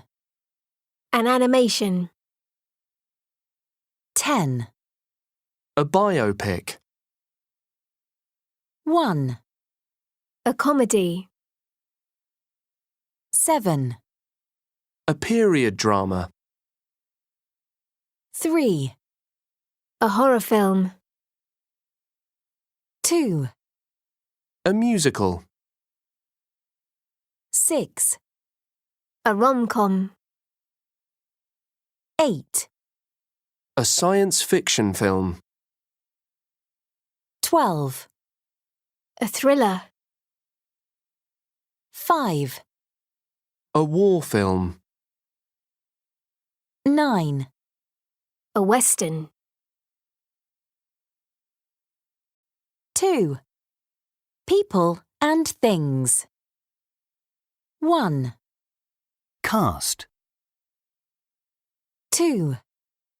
Star. 3. Soundtrack. 4. Plot. 5. Scene. 6. Audience. 7. Sequel. 8. Special effects. 9. Trailer. 10. Script. 11. Extra. 12. Subtitles. 13. Review. 14. Set. 15. Prop. 16. Critic. 3. Verbs and verb phrases. 1.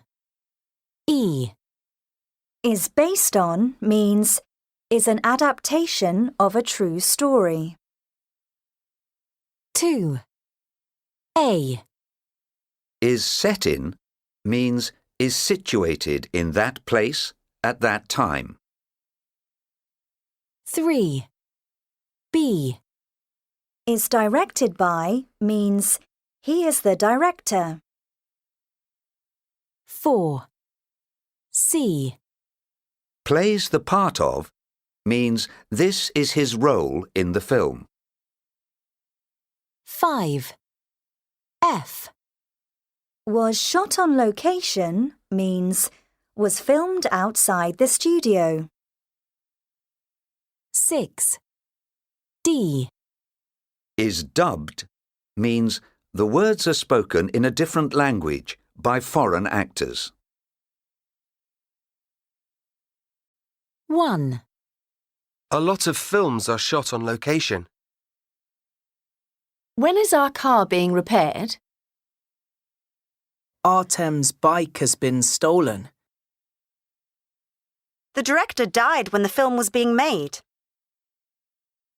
You'll be picked up at the airport by one of our staff. This bill must be paid tomorrow. I love being given a massage. 2. The new concert hall will be opened by the King. Napoleon was directed by Ridley Scott. 1. They shot the film in Poland. The film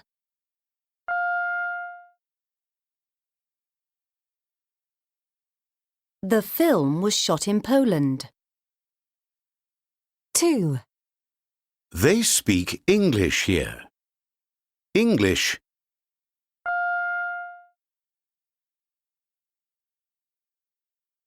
English is spoken here. 3. They didn't employ me. I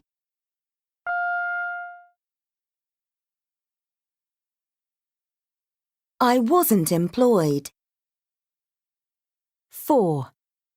He wrote his first book when he was 20. His first book.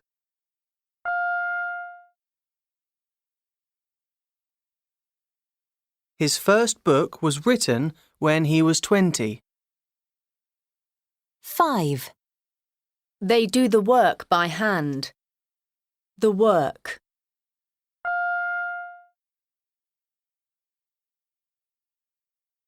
The work is done by hand. 6. He drew this picture in the 15th century. This picture.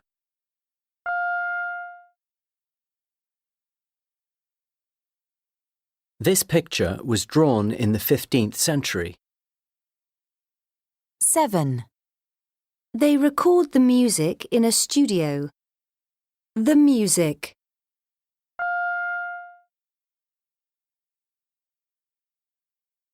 The music is recorded in a studio.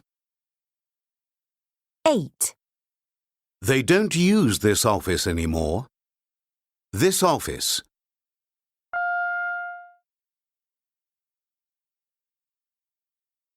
This office isn't used anymore. Part 1.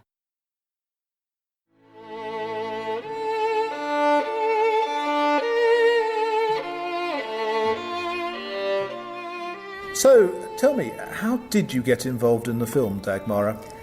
Well, as you probably know, Schindler's List was shot in Kraków, in Poland, which is where I live. I was a university student at the time, studying English.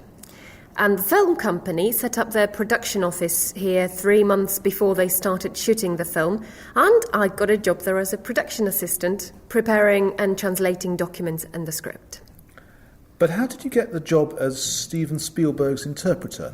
Well, it was a complete coincidence. Just before the shooting started, there was a big party in one of the hotels in Kraków for all the actors and the film crew, and I was invited too. When I arrived at the party, the Polish producer of the film came up to me and said, "The woman who was going to interpret for Steven Spielberg can't come, so we need you to interpret his opening speech." How did you feel about that? I couldn't believe it. I was just a student. I had no experience of interpreting, and now I was going to speak in front of hundreds of people. I was so nervous that I drank a couple of glasses of champagne to give myself courage. I must have done a pretty good job, though, because soon afterwards, Spielberg came up to me to say thank you, and then he said, "I'd like you to be my interpreter for the whole film." I was so stunned, I had to pinch myself to believe that this was happening to me. 1. I had to go to the film set every day and translate Spielberg's instructions to the Polish actors and also to the extras.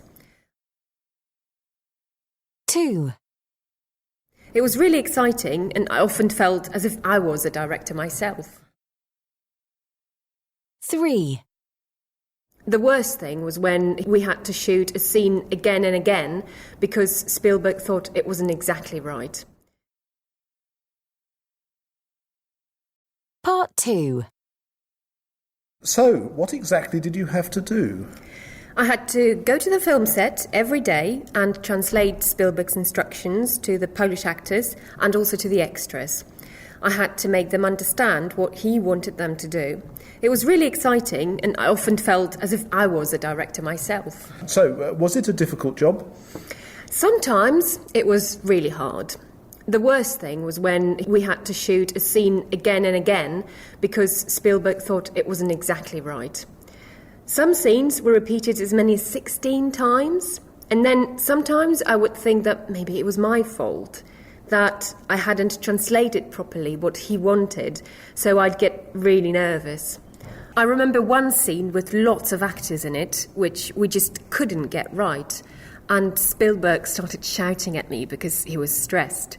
Eventually, we got it right, and then he apologised, and I cried a little because I was also very stressed.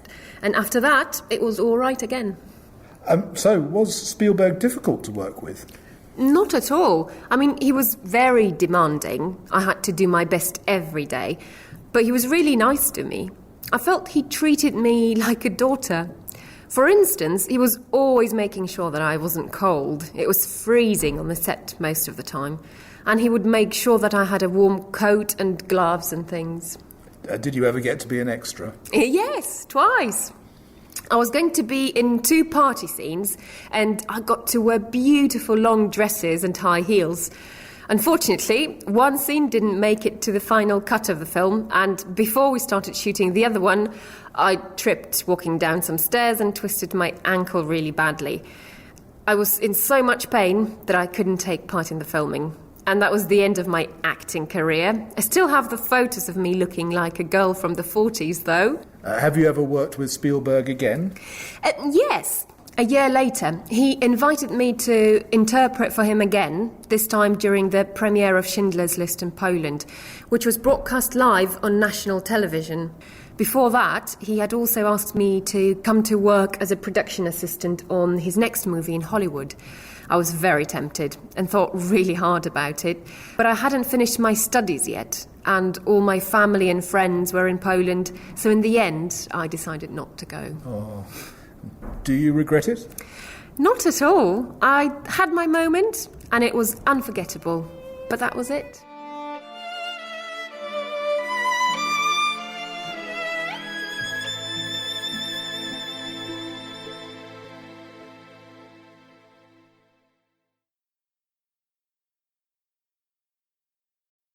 I love your profile picture. How old are you in the photo? I must be about 5 or 6. Definitely not more than that. Where are you? Do you know? I can't remember. It might be the south of France. My grandmother had a house near Montpellier, so we sometimes spent the summer there. It can't be the south of France. Not in summer. You're wearing boots and a sweater, and it doesn't look like a Mediterranean beach. No, you're right. It could be Scotland then. We sometimes went there. Diego's phone is switched off. He might be on the plane now or just boarding. Laura might not like that skirt. It's not really her style. Daniel can't earn much money in his job. He's still living with his parents. That woman can't be Bruno's wife. Bruno's wife has dark hair. The neighbours must be out. There aren't any lights on in the house. Your sister must have a lot of money if she drives a Porsche. The body. 1. Parts of the body. 6. Arms. 8. Back. 21. Chin. 15. Ears. 13. Eyes. 9. Face. 7. Feet. 14. Fingers. 5. Hands. 2. Head. 18. Knees. 16. Legs. 22. Lips. 1. Mouth. 4. Neck. 17. Nose. 12. Shoulders. 10. Stomach. 11. Teeth. 20. Thumb. 3. Toes. 19. Tongue. 2. Verbs related to the body. 1. Don't be frightened of the dog. He won't bite. 2. Jason kicked the ball too hard and it went over the wall into the next garden. 3. Something smells delicious. Are you making a cake? 4. The stranger stared at me for a long time, but he didn't say anything. 5. Can you taste the sauce? I'm not sure if it needs more salt. 6. My dog always comes back when I whistle. 7. Don't touch the oven door. It's really hot. 8. The audience clapped when I finished singing. 9. The teacher suddenly pointed at me and said, "What's the answer?" I hadn't even heard the question. 10. He's a very serious person. He never smiles. 11. Everybody nodded in agreement when I explained my idea. 1. Train. A. Face. Taste. 2. Bike. Eye. Bite. Eyes. Smile. 3. Phone. O. Nose. Shoulders. Throw. Toes. 4. Owl. Owl. Mouth. 5. Chair. Air. Hair. Stare. Darnish Sheikh tells me that people with charisma do two basic things. They project their own personality, but at the same time, they also make other people feel important. Sheikh's lessons are designed to help me to do both of these things, and in the next 48 hours, I learn a lot. Projecting your own personality is difficult to learn. Nobody likes people who talk about how fantastic they are, but nobody remembers people who don't say anything about themselves. Sheikh says the solution is to talk about yourself enough, but not too much. People with charisma also feel confident. Sheikh gives me advice to help me feel more confident. For example, when I walk into a meeting or a party.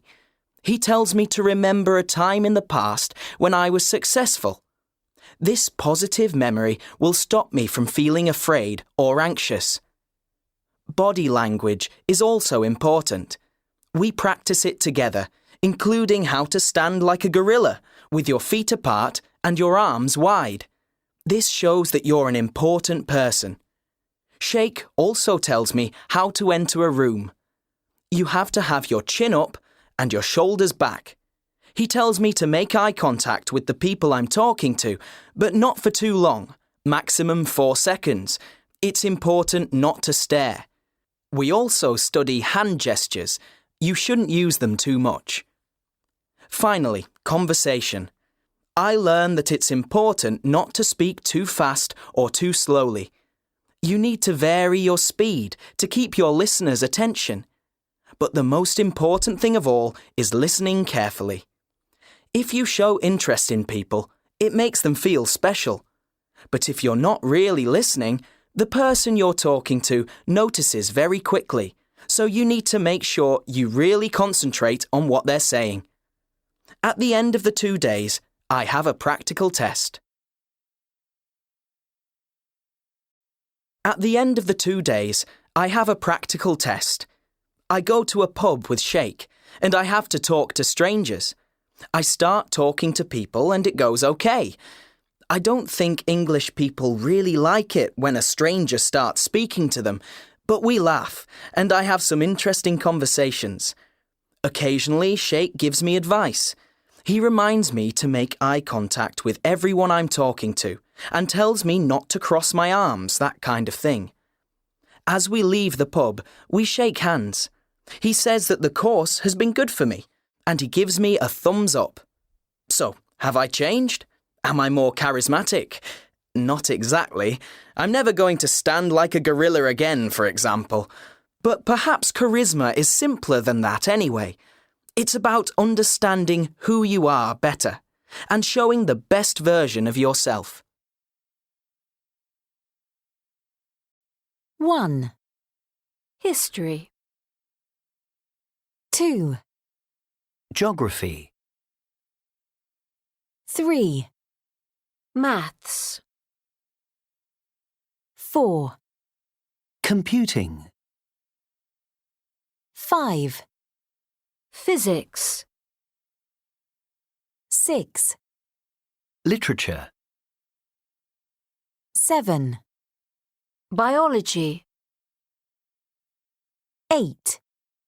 Chemistry.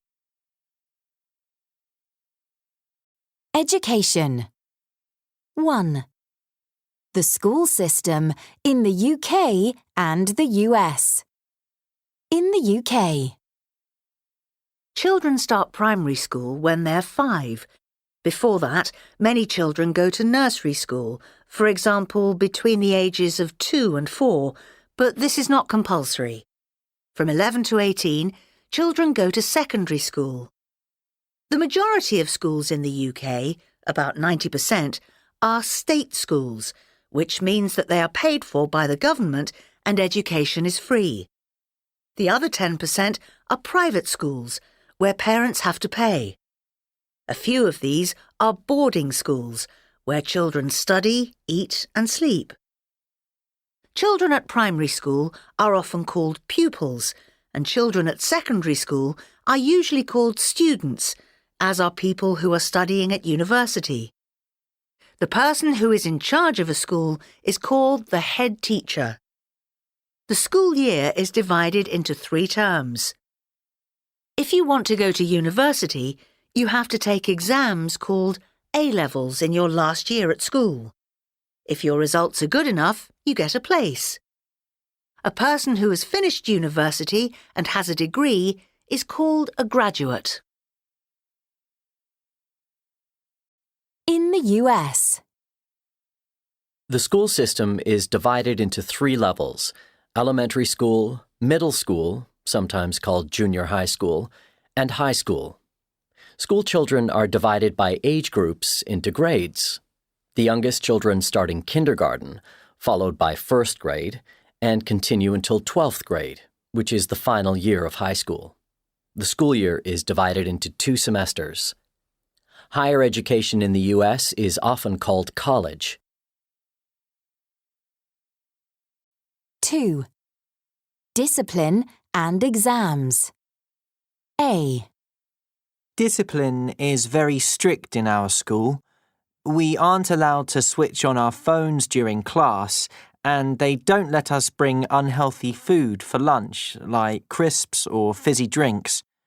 Most students behave well, but if you misbehave, for example, talk too much in class, you'll be punished, and the teacher will probably make you stay behind after class. If you do something more serious, like cheat in an exam, you might even be expelled. B. Mark has to take an important English exam next week. He hopes he'll pass, but he hasn't had much time to revise, so he's worried that he might fail. He won't get the result until July. U. Music. Pupil. Student. University. Up. Lunch. Result. Start. study. Subject. Boot. Ooh. Rude. Rules. True. Bull. Full. Put. 1. What subject did you study at university? 2.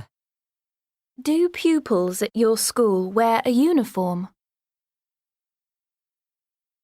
3. Most students have lunch in the canteen. 4.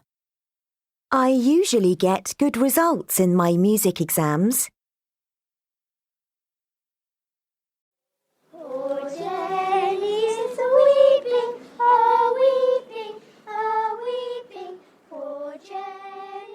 Episode 2. The 1920s to the 1930s.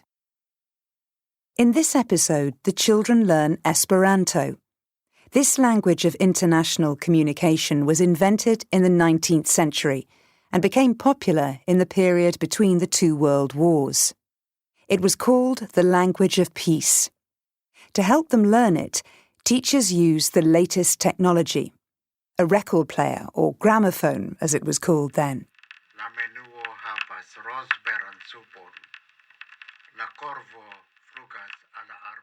There are school medical checks, and the children have to take a spoonful of a medicine called cod liver oil every day for extra vitamins. They all hate it. Children of all ages also have to have a sleep every afternoon, as it's considered important for their health. In lessons, the girls aren't happy when they discover that the boys are studying science, while they have to look after dolls to teach them how to look after babies when they have them. And it's not just the female pupils who are treated differently. Female teacher Sue must leave when she gets married. Episode 3. The 1940s to the 1950s. The Second World War has ended, and a revolution in education has begun. There is a new exam for children called the 11+, which separates the academic and less academic children. Health is still very important, and children get a free bottle of milk every day. Learning is all based on memorizing facts. 1 times 6 is 6. 2 times 6 is 12. 3 times 6... The girls now do some academic subjects, like English and history, but they also do some girls' subjects. For example, they have deportment lessons, where they practice balancing books on their heads to learn how to walk gracefully.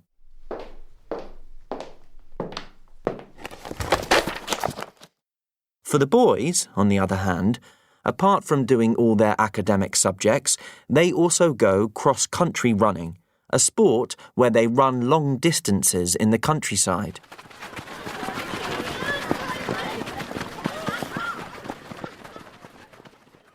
This is because being athletic was now considered very important.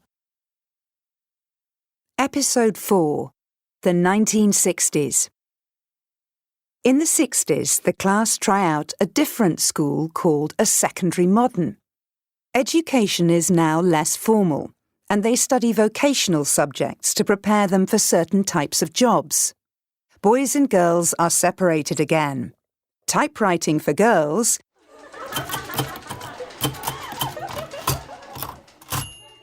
and bricklaying for boys.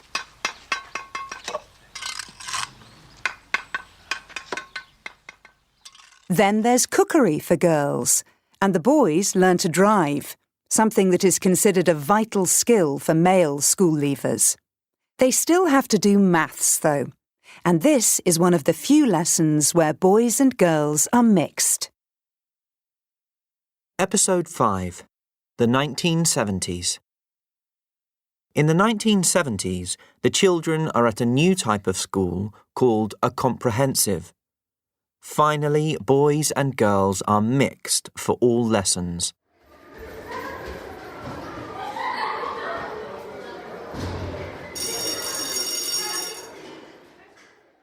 The curriculum expands to include new subjects like business and air travel. They even have a life-size model plane in the classroom. Although education now is more experimental, school rules are still strict, especially as regards uniform and appearance, and the children rebel.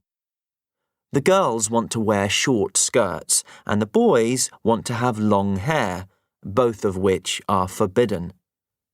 3 of the pupils in the program are kept in after school as a punishment for breaking the rules. Episode 6. The 1980s.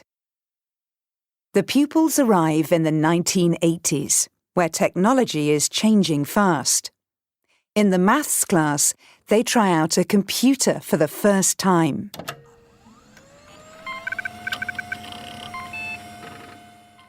School meals have also changed. Fast food is now served in a canteen, and children can choose what they want to eat. For the very first time, they can have chips.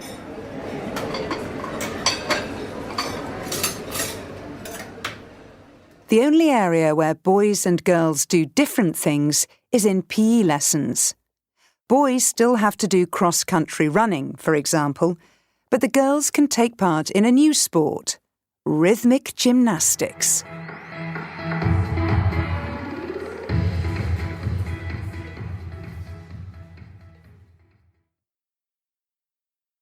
Episode 7. The 1990s. By the 1990s, many of the changes at school are to do with extracurricular activities and how pupils spend their free time. The children raise money for charity by performing a fashion show for their friends and family. In break time, they exchange football stickers or play with toys such as the Game Boy and their pet Tamagotchis. But the biggest change of all takes place in their computer class. They get the chance to use an early dial-up modem.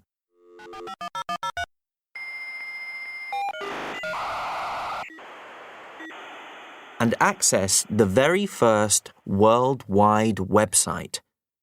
Education will never really be the same again.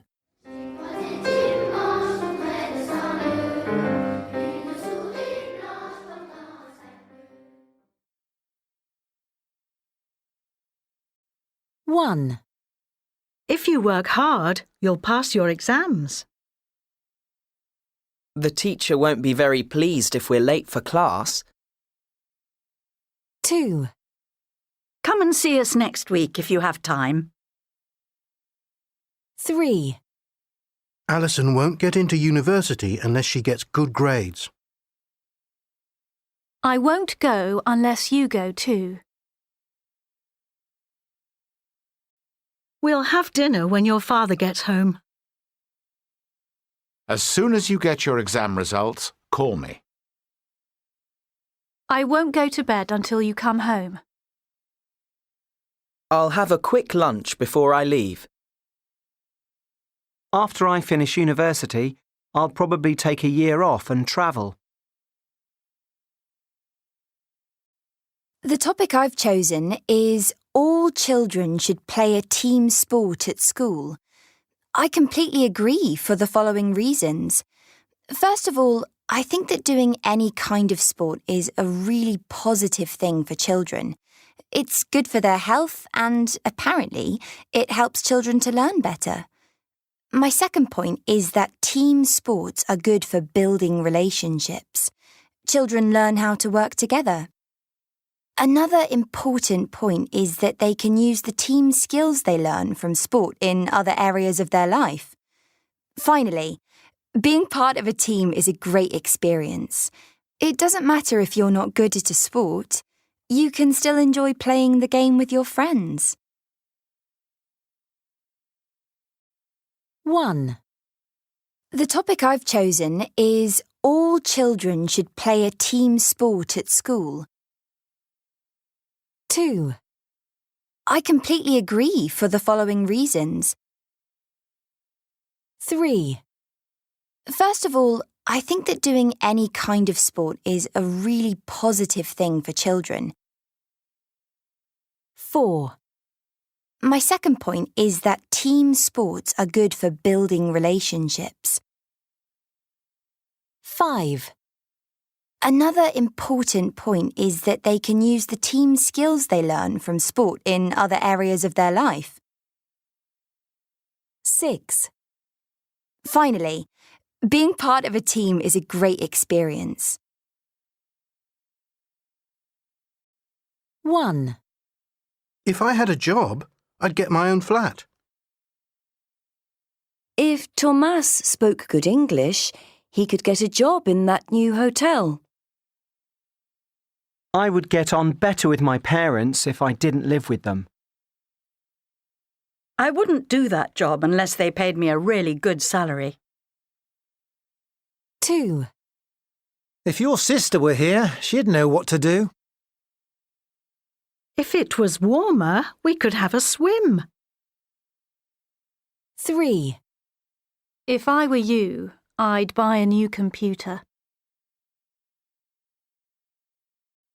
1. If I lived on my own, I'd have to pay rent. 2. If we get a mortgage, we'll buy the house. 3. Would you leave home if you got a job? 4. I won't move out if I can't afford it. 5. If it were my flat, I'd be happy to do the cleaning. Houses. 1. Where people live. 1. I live in the country, surrounded by fields. 2. I live on the outskirts of Oxford, about 3 miles from the centre. 3. I live in a village. 4. I live in Cromer, a small town on the east coast. 5. I live on the second floor of a large block of flats. 6. I live in Croydon, a suburb of London, about 15 miles from the city centre. 2. Parts of a house. 3. Attic. 5. Balcony. 8. Basement. 2. Chimney. 7. Entrance. 12. Gate. 6. Ground floor. 10. Path. 1. Roof. 9. Steps. 13. Terrace. 4. Top floor. 11. Wall. 3. Describing a house or flat. 2.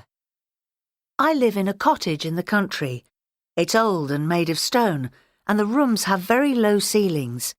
There's an open fire in the living room, and it's very cosy in the winter. 1. I live in a modern flat in the city centre. It's spacious and very light, with wooden floors and big windows. 1. Carpet. Castle. Location. Cosy. Country. Balcony. Cooker. Cupboard. Cushion. Curtains. 2. City. Cinema. Decide. Centre. Entrance. Ceiling. Terrace. Cycle. Agency. Icy. 3, Spacious. Special. Musician. 4, Occasion. Accommodation. Accuse. 5, Accent. Success. Accident. work. 1. Verb phrases. 1. Dan has to do overtime. He has to work extra hours. 2. Matt got promoted last week. He was given a more important job. 3. Most nurses have to work shifts. Sometimes they work during the day and sometimes at night. 4. A man in our department was sacked yesterday. The boss told him to leave. 5. Paolo was made redundant. He lost his job because the company didn't need him anymore. 6. The director of the company is going to resign. He has decided to leave his job. 7. Lillian is going to retire next month. She's 65 and she's going to stop working. 8. Isabel has set up a business selling clothes online. She had the idea and has started doing it. 9. Everyone in the office has to do a training course. They need to learn how to use the new software. 10. Mandy applied for a job online. She replied to an advert and sent in her CV.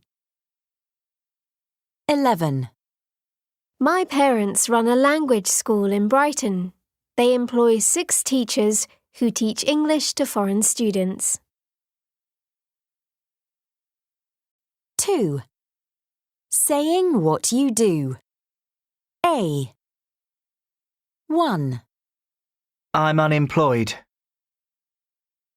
2, He's self-employed. 3, He's a freelance designer. 4, It's a temporary job. 5, It's a part-time job. B. 1, I work for a multinational company. 2, I'm in charge of the marketing department. 3, I'm responsible for customer loans. 4, I'm at school. 5, I'm in my 3rd year at university. 3. Word building. A. 1, Promote. Promotion. 2, Apply. Application. 3, Retire. Retirement. 4, Employ. Employment. 5, Qualify. Qualification. 6, Resign. Resignation. B. 1, Science. Scientist. 2, Law. Lawyer. 3, Music. Musician. 4, Pharmacy. Pharmacist. 5, Farm. Farmer. 6, Translate. Translator. 1, Apply. 2, Salary. 3, Redundant. 4, Experience. 5, Overtime. 6, Permanent. 7, Qualifications. 8, Resign. 9, Responsible. 10. Temporary. 1, I'm not very good at working in a team. Katie's given up smoking. 2, Looking for a job can be depressing. Shopping is my favourite thing to do at weekends. 3, I hate not being on time for things. I don't mind getting up early. 1, My flat is very easy to find. 2, Liam is saving money to buy a new car. 3, My sister has never learned to drive. Try not to make a noise. 1, I can't drive. We must hurry. 2, She always makes me laugh. My parents didn't let me go out last night. Part 1. Whose idea was it to go on the programme? It was my idea. I applied without telling my business partner, Jake. Of course, I never really expected to get on it. But then they phoned me from the BBC and said, "You're on the programme." So that's when I told him. Did you spend a long time preparing your pitch? Yes. We worked really hard and we practiced a lot so that we knew the pitch word for word. The evening before the show, we actually went for a run up in Manchester where it's filmed, and we went running together just repeating the pitch over and over again. How did you feel when you arrived at the den? Well, we were told to get to the set at about 11 o'clock the night before because you had to prepare everything in advance, like any furniture you need, things like that. It was freezing cold and we were exhausted. We didn't get back to our hotel until the middle of the night, and a car came to pick us up a few hours later at 5:30 in the morning. What time did you actually do your pitch? 11:30. So we were lucky because we were the first in that particular programme. Why lucky?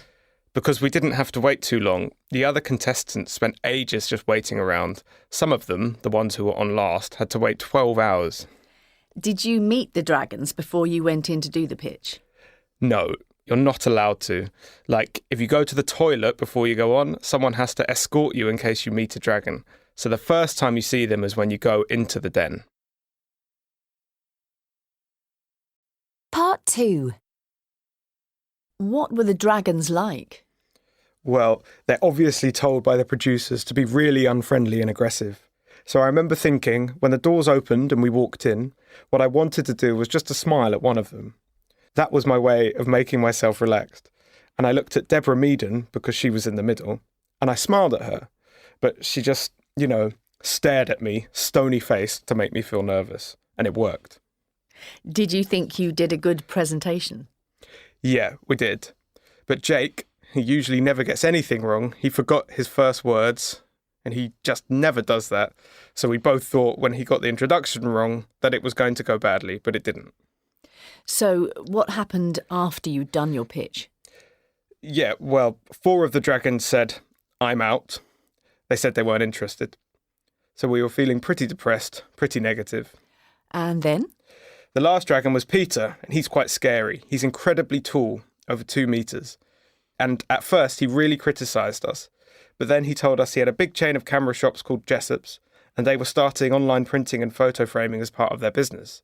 And then he said, "I've got 15 guys in Hong Kong trying to do what you guys are doing, but you guys are doing it better. I'm going to offer you both a job."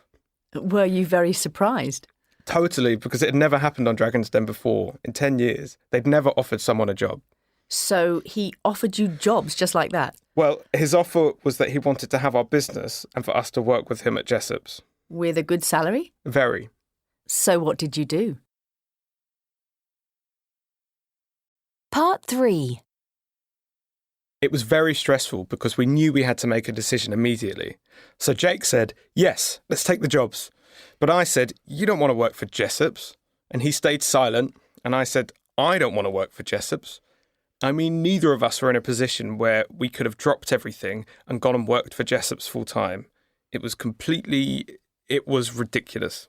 So you said no? That's right. Have you ever regretted saying no?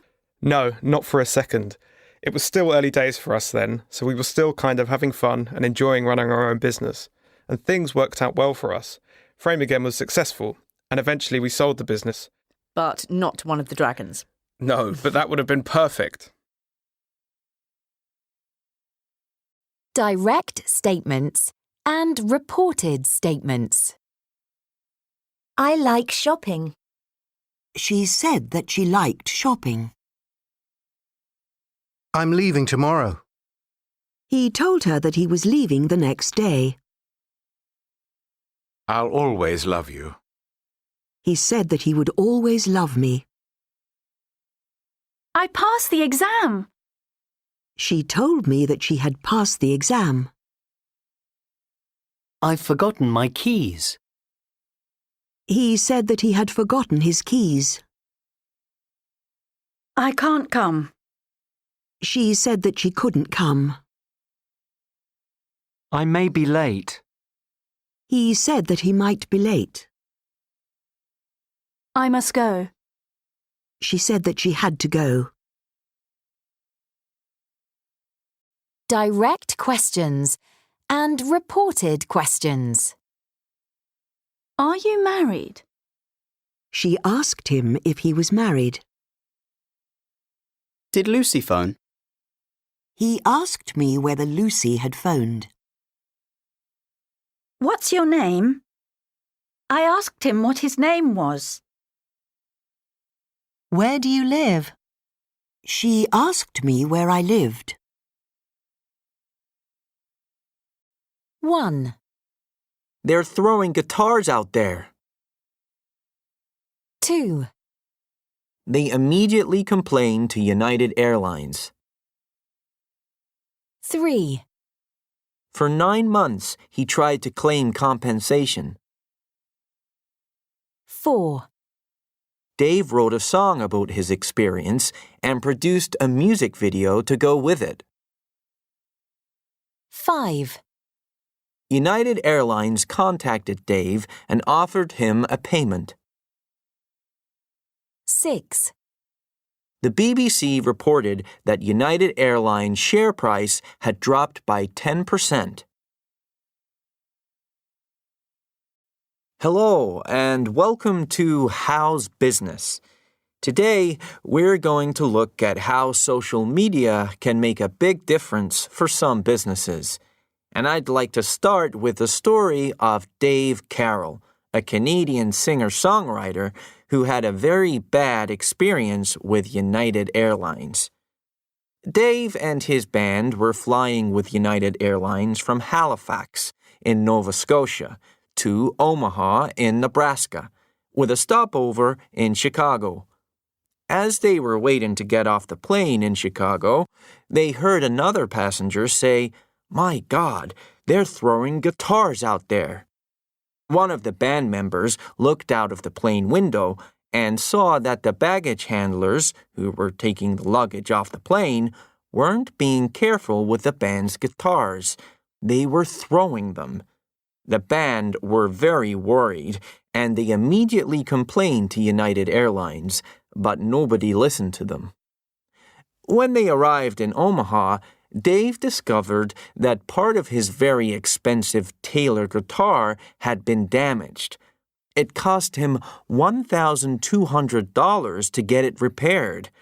For 9 months, he tried to claim compensation from United Airlines. He phoned and emailed their offices in Halifax, Chicago, and New York without success.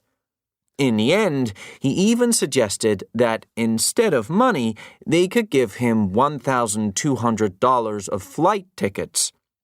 But after all his complaints and suggestions, United simply said no.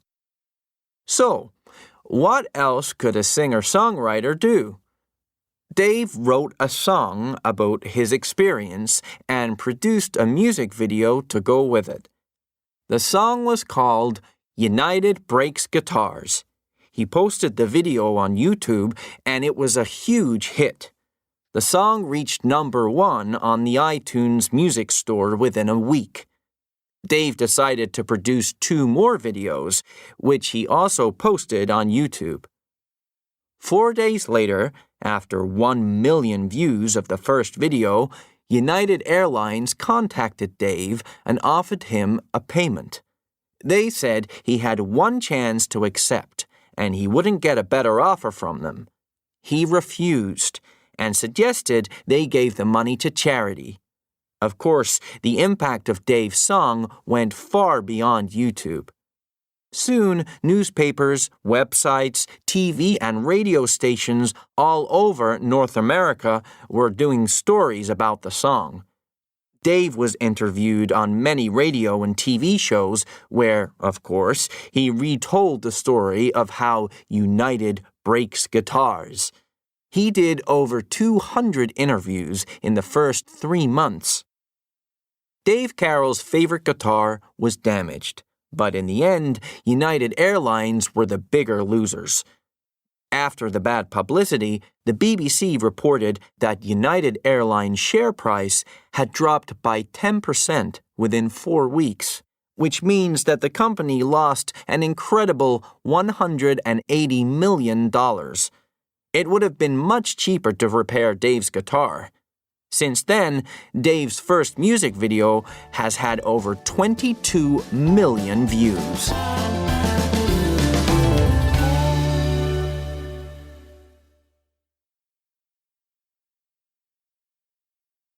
Word building. 1. Making nouns from verbs. B. Ation. Compensation. Consideration. Demonstration. Explanation. Temptation. Valuation. Ment. Achievement. Agreement. Argument. Attachment. Improvement. Management. Payment. Treatment. New word. Choice. Complaint. Delivery. Failure. Loss. Response. Sale. Service. Success. D. 1. Have you ever been on a demonstration? What were you protesting about? 2. Have you ever opened an email attachment that contained a virus?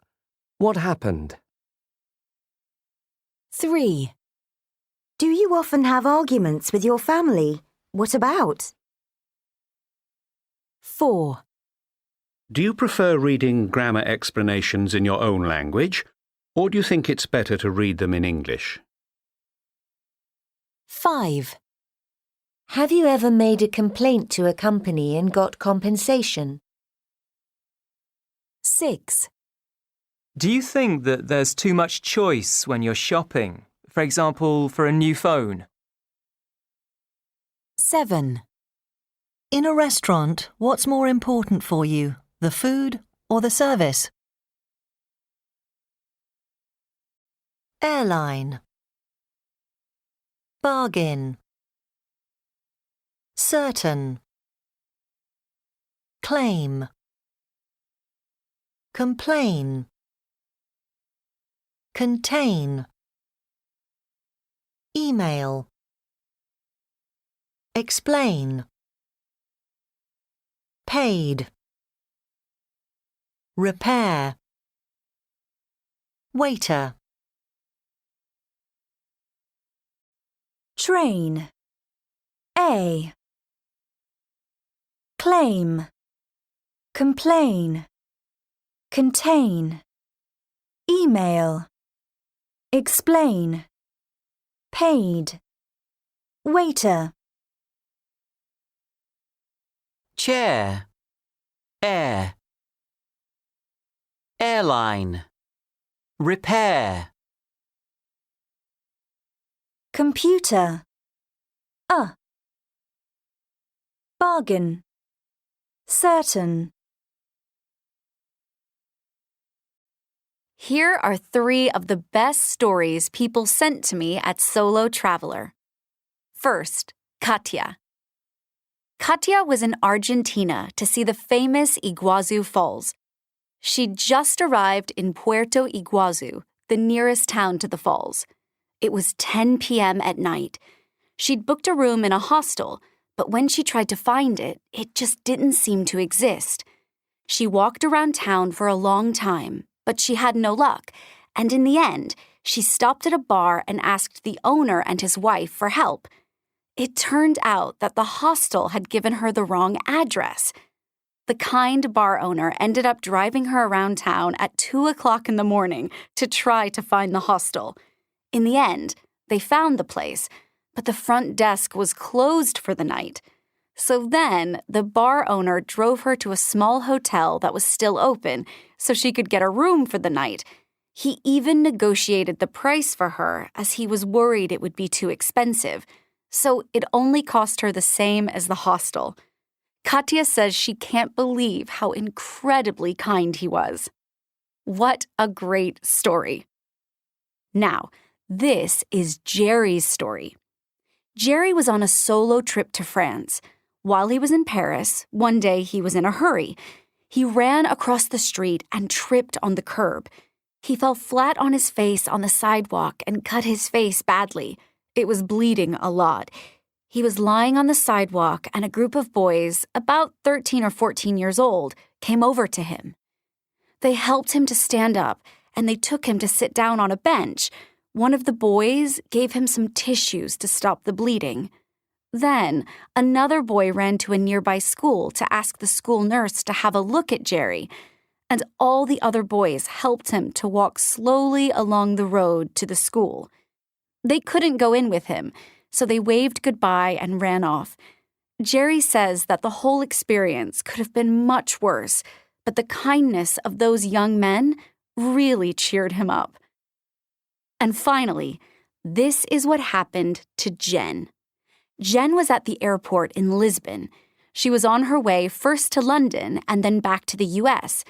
She thought she'd allowed plenty of time to check in, but when she got to the airport, there was a huge line of several hundred people.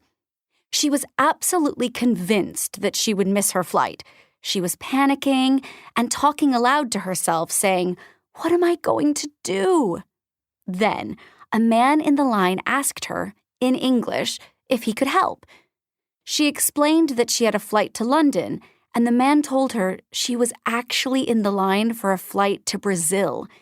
He wasn't sure where she needed to be, but he stepped out of his line, found the line she needed to be in, which was much shorter, and showed her where to go. The person behind him saved his place while he made sure Jen was okay. Jen says if it wasn't for the kindness of this man, she would have had a complete panic attack.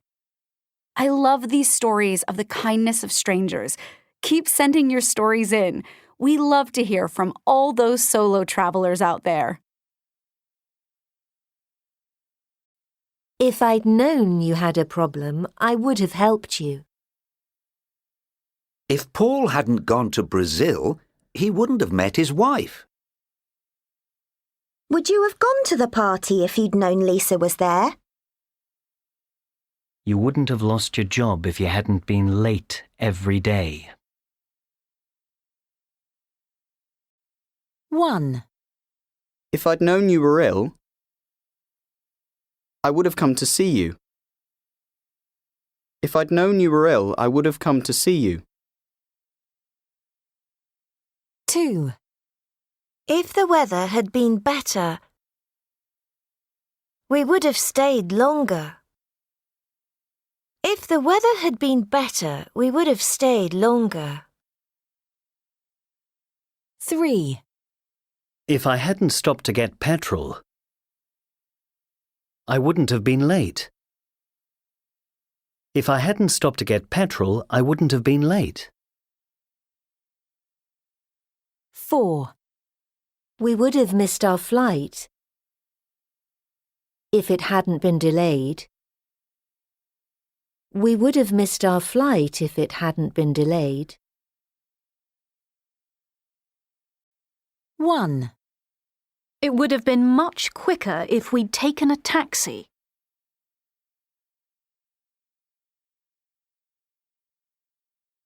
2.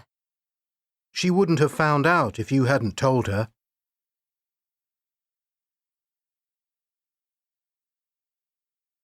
3.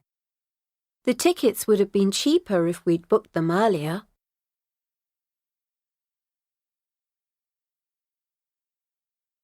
4. If you hadn't done your homework so quickly, you wouldn't have made so many mistakes.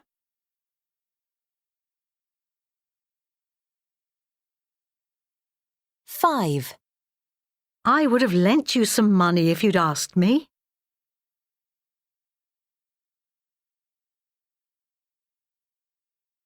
'Word building. 2. Making adjectives and adverbs. B. Luck. Lucky. Unlucky. Luckily. Unluckily. Fortune. Fortunate. Unfortunate. Fortunately. Unfortunately. Comfort. Comfortable. Uncomfortable. Comfortably. Uncomfortably. Patience. Patient. Impatient. Patiently. Impatiently. Care. Careful. Careless. Carefully. Carelessly. D. 1. The beach was beautiful, but unfortunately it rained almost every day. 2. My new shoes are very comfortable. I wore them all day yesterday and they didn't hurt at all. 3. He did the exam quickly and carelessly, and so he made lots of mistakes. 4. We were really unlucky. We missed the flight by just 5 minutes. 5. Jack is a very impatient driver. He can't stand being behind someone who is driving slowly. 6. It was a bad accident, but luckily nobody was seriously hurt. 7.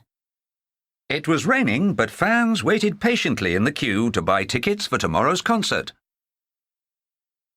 8. The roads will be very icy tonight, so drive carefully. 9. The temperature dropped to -10 degrees, but fortunately we were all wearing warm coats. 10. The bed in the hotel was incredibly uncomfortable. I hardly slept at all. 8. An adapter. 7. A charger. 11. A keyboard. 2. A memory stick. 5. A mouse. 10. A plug. 9. A printer. 6. A remote control. 4. A router. 3. A socket. 12, A speaker. 13, A switch. 14, A USB-C cable. 1, A voice assistant. A, I turned it down. B, I switched it on. C, I turned it up.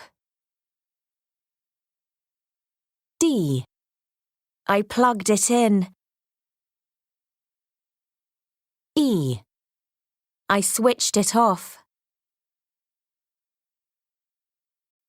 We're more dependent on power than ever before, thanks to our phone addiction and because many people work from home more often using laptops. So, how difficult would life be for 24 hours without power? I decided to find out. 7 a.m. to 9 a.m. Laptop battery, 95%.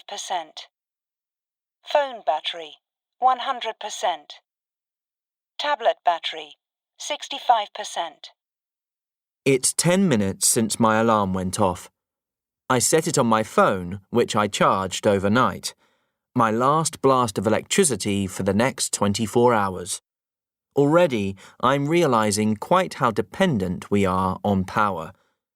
My usual morning shower isn't possible. Neither is breakfast. I look sadly at the electric kettle. I can't even boil some water in a saucepan. My hob needs power. My toaster needs power. Everything in my modern home seems to need power. I read the news on my tablet and the battery life drops from 65% to 55% in a few minutes. Uh-oh. 9 a.m. to midday. Laptop battery, 72%. Phone battery, 91%. Tablet battery, 55%.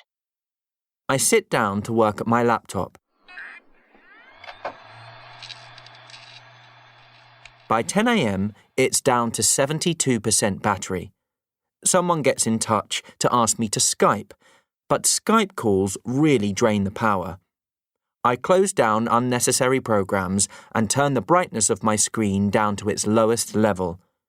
I can't use the Wi-Fi because my internet router is turned off. I can only use my mobile data, but I decide not to use it because I'm worried that it will use up my phone battery very quickly. A researcher at Queensland University of Technology, who has studied battery anxiety, says that when our battery life drops to 20%, we start thinking about what we actually need to do compared to what we want to do. Do we need to scroll through TikTok? I think we all know the answer to that. Midday to 2 p.m. Laptop battery, 39%. Phone battery, 86%. Tablet battery, 54%. Normally for lunch, I'd reheat yesterday's pizza in the oven, but that's not possible.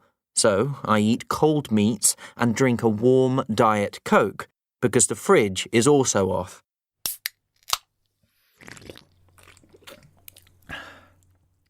I'm trying to avoid opening the fridge as much as possible. If the door is shut, food should be okay for 4 to 6 hours in the fridge and 15 to 24 hours in the freezer before you need to throw it away. 2 p.m. to 6 p.m. Laptop battery, 0%. Phone battery, 69%. Tablet battery, 36%. Finally, my laptop battery dies just after lunch. Thankfully, I can continue to work in the cloud on my phone. I do this for a while, but the small screen makes typing very difficult, and I want to shout at the screen. I go for a walk.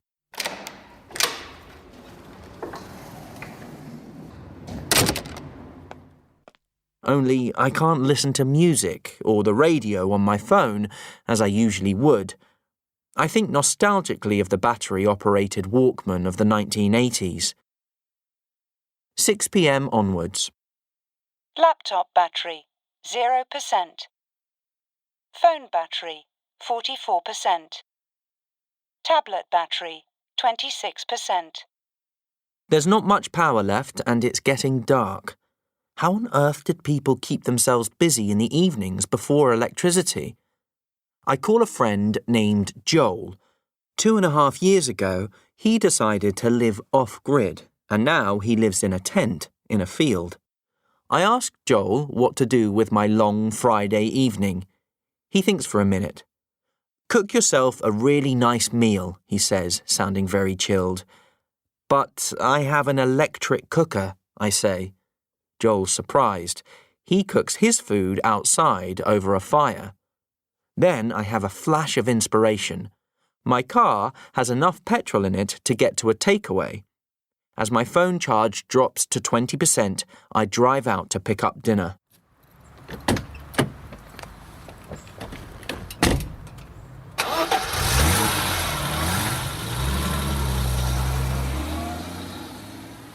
For the next hour, my girlfriend and I sit in the dark eating fried chicken. Then we decide to have an early night. And with hardly any phone battery left, I won't be able to rely on my alarm to wake me up tomorrow. 1. I used to have a lot of different gadgets, but now I use my phone for almost everything. 2. I'd like to have a better computer, but I don't have enough money to buy one right now. 3. I spend too much time online. I think I need to take a break. 4. I have a lot of friends on social media, but only a few of them are close friends. 5. I never watch TV or films on my phone because the screen isn't big enough. 6. I like Apple products, but I can't afford them. I think they're too expensive. 1. My daughter has a lot of apps on her phone. Nina has lots of clothes. I've been there loads of times. 2. James eats a lot. 3. There aren't many cafes near here. Do you have many close friends? Do you watch much TV? I don't eat much chocolate. 4. Don't run. We have plenty of time. 1. Do you want some more ice cream? Just a little. The town only has a few cinemas. 2. I'm so busy that I have very little time for myself. Sarah isn't popular and she has very few friends. 3. I have less free time than I used to have. There are fewer flights in the winter than in the summer. 1. I don't like this city. It's too big and it's too noisy. You're speaking too quietly. I can't hear you. 2. There's too much traffic and too much noise. There are too many tourists and too many cars. 3. There aren't enough parks and there aren't enough trees. The buses aren't frequent enough. The buses don't run frequently enough. 1. There isn't any milk in the fridge. We don't have any eggs. 2. There's no milk in the fridge. We have no eggs. 3. How many eggs do we have? None. I've used them all. 1. I bought a new iPhone, although I thought it was very expensive. 2. My daughter's caught a bad cold. 3. We've been through some tough times. 4. I didn't laugh. It was a cough. 5. You haven't brought enough wine. 1. Prince is the singer who wrote Purple Rain. I'm looking for a book which teaches you how to relax.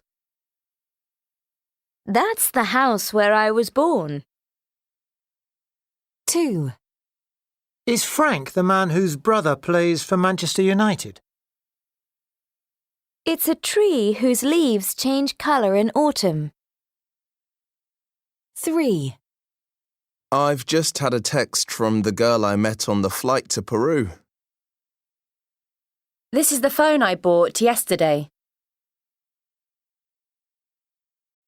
This painting, which was painted in 1860, is worth millions of pounds. Last week, I visited my Aunt Jacinta, who's nearly 90 years old. Burford, where my grandfather was born, is a beautiful little town. My neighbour, whose son goes to my son's school, has just remarried. 1. In 1924, the Post Office organised a competition to design a new phone box. The winner was the architect Giles Gilbert Scott. 2. George Carwadine licensed his design for the angle-poised desk lamp to a company who brought it out in 1935. 3. The classic penguin book cover was designed by Edward Young in 1946. 4. In 1966, Mary Quant saw a group of tap dancers at a nearby school, which inspired her to create the miniskirt. 1. The red phone box. In 1924, the Post Office organised a competition to design a new phone box. The winner was the architect Giles Gilbert Scott, who also designed Liverpool Cathedral and the building that is now Tate Modern. The first phone box was built in London in 1926. It was painted red to make it easy to see at a distance, although Scott had originally suggested silver with a blue interior. With the arrival of mobile phones in the 21st century, people didn't need phone boxes anymore, and most of them have now been removed. However, today they are considered design icons of historic importance, and several are now tourist attractions, including one of the original ones next to the Royal Academy of Arts in Piccadilly. Others have found new lives in local communities as mini libraries or art galleries, and a very few still survive as working phones. 2. The angle poise lamp. George Carwadine was an engineer who specialised in suspension systems for cars. He worked for car manufacturers for several years, but when the company he was working for went bankrupt, he decided to set up a small company on his own. He had a little workshop in his garden, and there he designed a lamp which could be moved in different directions, inspired by the human arm. He licensed his design to a company which made the springs for his lamps, and in 1935 they brought out the 3-spring angle-poised desk lamp. It was an instant success, and the exact same model, the angle-poised 1227, is still made today. Carwadine later developed many variations on the original design, including lamps for hospital operating theatres and for military aeroplanes. but it is the classic, ever-popular Anglepoise 1227, which is today considered an iconic British design. 3. The Penguin book covers. Penguin Books was started in 1935, although the classic cover was not designed until 11 years later. In 1935, publisher Alan Lane was at a bookstall on a railway platform looking for something to read, but he could only find magazines. He decided that people needed to be able to buy books that were good quality fiction but cheap, and not just in traditional bookshops, but also on railway stations and in chain stores. Lane wanted a dignified but amusing symbol for the new books, and his secretary suggested a penguin. So graphic designer Edward Young was sent to London Zoo to make drawings of penguins. The first penguin paperbacks appeared in the summer of 1935. They included the works of Agatha Christie and the American writer Ernest Hemingway. The classic book cover was designed by Young in 1946. The books were colour-coded: orange for fiction, blue for biography, and green for crime. The way people thought about books had changed forever. The paperback revolution had begun. The cover designs of Penguin Books have changed a lot over the years, but the original 1946 cover, which is considered a design icon, was recently brought back and is also used on mugs, notebooks, and other items. 4. The miniskirt. The 1960s was famous for many things, from the Beatles to the first man on the moon. But the miniskirt remains one of the decade's most long-lasting icons. Mary Quant was a British fashion designer who had a boutique called Bazaar in the King's Road, the most fashionable shopping street of the time. As a girl, she had always tried to make her school uniform skirt shorter, to be more exciting looking. In 1966, she saw a group of tap dancers at a nearby school in very short skirts, with socks and dance shoes. This inspired her to create the miniskirt, which she named after her favourite car, the Mini. However, the miniskirt was not popular with everyone. Coco Chanel described it as just awful, but Quant's customers loved it. Before the 1960s, young women had been expected to dress like their mothers, but this was about young people looking young. Although 1960s fashion soon changed to the long hippie clothes of the 1970s, the miniskirt has never disappeared and is still worn today by women of all ages all over the world. Paperback. Book cover. Fashion designer. Car manufacturer. Desk lamp. Tourist attraction. Phone box. Shopping street. 1. Detectives. 2. Witnesses. 3. Victims. 4. Murderer. 5. Murder. 6. Evidence. 7. Suspects. 8. Solve. 9. Prove. Part 1. Good morning, and thank you for coming, Mr. Morton. Or should it be Inspector Morton? You were a detective with Scotland Yard, weren't you? Yes, that's right. For 25 years. I retired last year. People today are still fascinated by the identity of Jack the Ripper, over 130 years after the crimes were committed. It's incredible, isn't it? Well, it's not really that surprising. People are always interested in unsolved murders, and Jack the Ripper has become a sort of cult horror figure. So, what can you tell us about some of the new theories about his identity? Well, a recent new theory was put forward by a crime historian called Jan Bonderson. He thinks that Jack the Ripper was a Dutch sailor called Hendrik de Jong. What evidence does he have?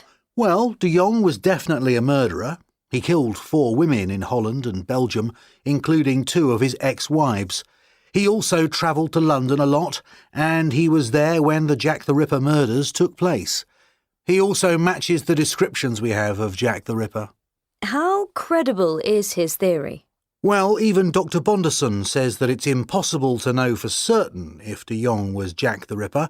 I would say it's possible, but there isn't really enough conclusive evidence. Part 2. The next recent theory I'm interested in comes from the film director Bruce Robinson, who wrote a book in 2016 called They All Love Jack. What can you tell us about it? Bruce Robinson is convinced that Jack the Ripper was in fact Michael Maybrick, the brother of one of the original suspects, James Maybrick. He thinks that the style of the murders indicates that there was a connection with the Freemasons, which both brothers were. What did Michael do? He was a popular singer and composer of songs at the time, and Robinson thinks that the Ripper's letters are similar in style to some of his songs, and the fact that they were posted from so many different parts of the UK makes sense because Michael was on tour at the time. Robinson thinks he was a psychopath and was responsible for at least 16 more murders that took place in England later. He even thinks that Michael went on to murder his brother James. But he was never arrested, was he? No, he wasn't. However, Bruce thinks that by 1893 the police had begun to suspect him, but because many of the police themselves were Freemasons, they allowed him to escape to the Isle of Wight, where he lived for the rest of his life. And what do you think? I think the book is well researched, but I don't really believe his conspiracy theory, that the police knew it was Michael and let him get away. I think the reason the Ripper was never caught was because the police were incompetent, not corrupt. Part 3. Finally, let's talk about Patricia Cornwell's research. In her 2002 book Jack the Ripper, Case Closed, she said that she had identified the murderer and that she was convinced that Jack the Ripper was in fact Walter Sickert, the painter. What evidence did she put forward to support this claim? Well, she mainly used DNA analysis. She actually spent over £2 million buying 32 paintings by Sickert. She cut up one of them to get the DNA from it. People in the art world were furious. I can imagine. And then she compared the DNA from the painting with DNA taken from the letters that Jack the Ripper sent to the police. Patricia Cornwell said that she was 99% certain that Walter Sickert was Jack the Ripper. And now she's written a new book with more evidence. Yes, it's called Ripper, The Secret Life of Walter Sickert. She says she's found new evidence, including letters which were written by Jack the Ripper and by Walter Sickert on the same very unusual type of paper. She also points out that some of his paintings are very violent and frightening. But you don't think she's right, do you? Well, I think she might be right. She has a lot of evidence, although I don't think it's completely reliable, and a lot of people think she's wrong. So, who do you think the murderer was? I can't tell you, because I don't know. Do you think we'll ever solve the mystery? Yes, I think one day the mystery will be solved. Some new evidence will appear that proves 100% who Jack the Ripper was, and we'll be able to say that the case is finally closed. But at the moment, it's still a mystery, and people like a good mystery. 1.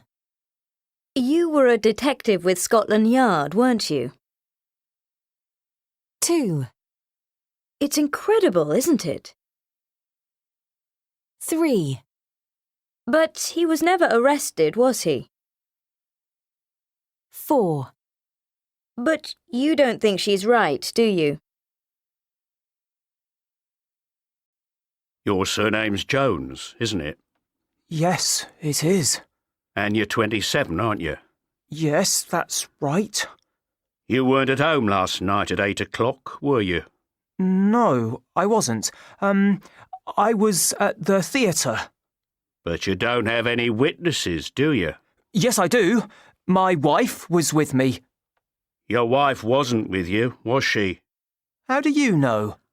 Because she was with me, at the police station. We arrested her yesterday. 1. Your surname's Jones, isn't it? 2. And you're 27, aren't you? 3. You weren't at home last night at 8 o'clock, were you?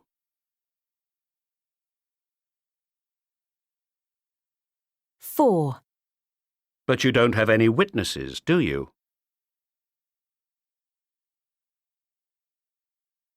5. Your wife wasn't with you, was she?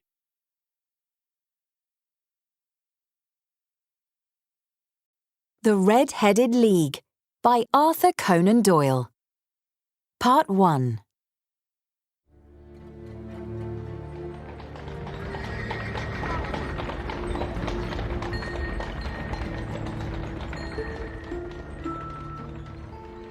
When I arrived at Baker Street one morning, Mr. Sherlock Holmes was in conversation with a gentleman with fiery red hair. "Ah, Watson," he said. "This is Mr. Jabez Wilson, with a very strange story. Please start again, sir." "Well, Mr. Holmes, I live above a small shop near the city, in Coburg Square. It is not doing very well just now. About a month before this story begins, I employed a new assistant, but I can only afford him because he comes for half pay. It's strange, because Vincent is very clever. He could earn more money somewhere, but he says he wants to learn the job. His one fault, perhaps, is that he spends too much time in the cellar developing his photographs. 8 weeks ago, Vincent came into the shop with a newspaper in his hand. "Mr. Wilson, I wish that I had red hair," he said.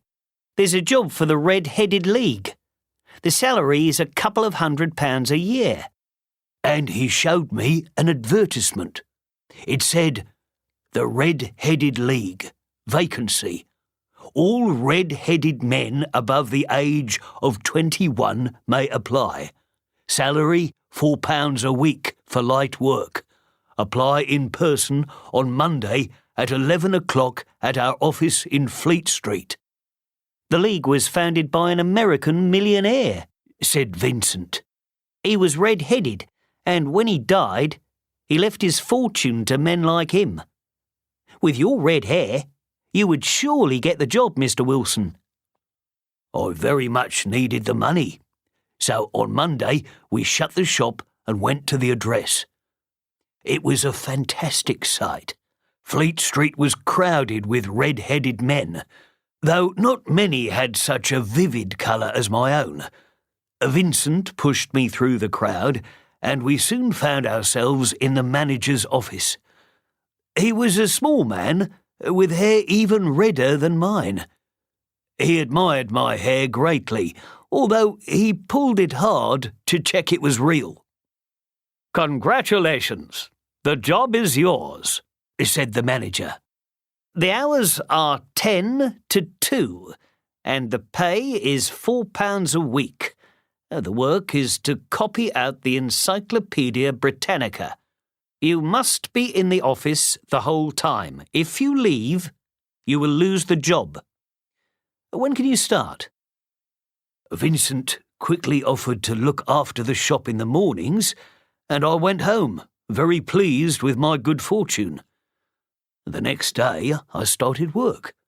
The manager paid me £4 every week. He checked on me regularly at the beginning, but I never left the office, and after a time he stopped coming. 8 weeks passed. Then suddenly it all came to an end.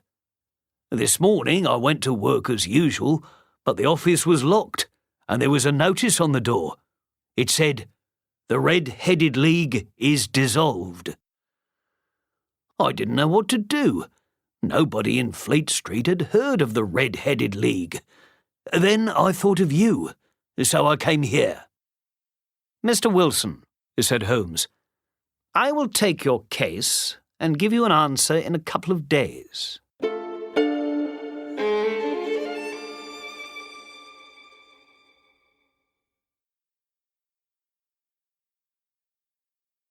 Part 2.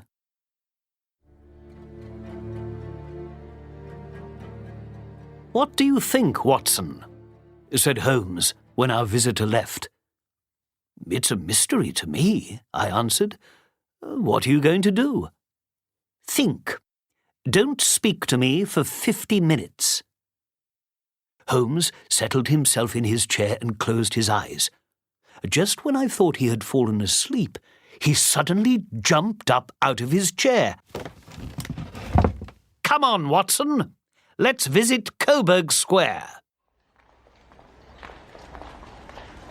We took the Underground and walked a short way to Coburg Square. It was a poor little place with small brick houses. On one house there was a sign with Jabez Wilson in white letters. It was the shop of our red-haired client. Holmes looked it all over. He hit the pavement in front of the shop with his stick 2 or 3 times. He walked slowly up and down the street, looking carefully at the other houses. Finally, he went to the front door of the shop and rang the bell. It was opened by a young man with a pale face. "Can you tell me how to get to the Strand?" asked Holmes. "3rd right, 4th left," answered the man, closing the door. "That was Mr. Wilson's assistant, Vincent," I said. "Did you ask the way so that you could see him?" "Not him," said Holmes. "What then?" I asked. "I wanted to see the knees of his trousers. Now let's explore what's in the next street." We turned the corner out of Coburg Square into one of the main streets in the city. It was difficult to believe that these expensive shops and businesses were immediately behind the buildings in the poor square. "Let me see," said Holmes. "Here we have a tobacconist, a newspaper shop, a vegetarian restaurant, and the City Bank." He looked thoughtful. Then he said, "I have some business to do. This case is serious. Be ready tonight at 10. I hope we will be in time to prevent a serious crime. There may be some danger, so bring your gun." He waved goodbye and disappeared into the crowd.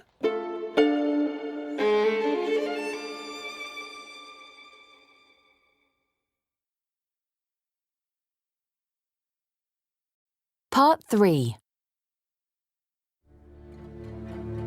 I went to Baker Street at 10 that evening. As I entered, I heard the sound of voices. Holmes was with a police officer I knew from Scotland Yard, and another man with a thin face, who Holmes introduced as Mr. Merriweather, director of the City Bank. We all drove into the city.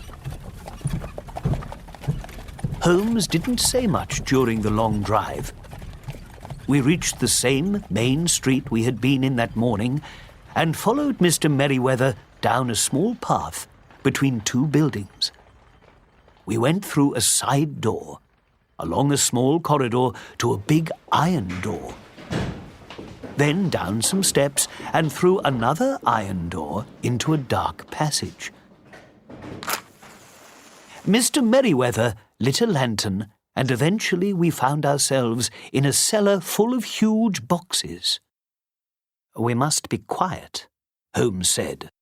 "We have at least an hour to wait, for they won't act until Mr. Wilson is in bed. We are, Watson, in the cellar of the City Bank. Some robbers are very interested in this cellar at present." "It is our French gold," whispered Mr. Merriweather, pointing at the huge boxes. "It's an unusually large amount to keep in one building. We borrowed it some months ago from the Bank of France." "We can't risk the robbers seeing our light, Mr. Merriweather," observed Holmes. "We must cover that lantern and sit in the dark. I will stand behind this box, and you three behind those. When I flash a light, go for them. If they fire, Watson, shoot. They only have one way out, and that is back through the house behind the bank in Coburg Square." "Wilson's shop," I exclaimed. "And I have an inspector and 2 more men there," said the police officer. "So now we must be silent and wait," whispered Holmes. He covered the lantern and left us in absolute darkness.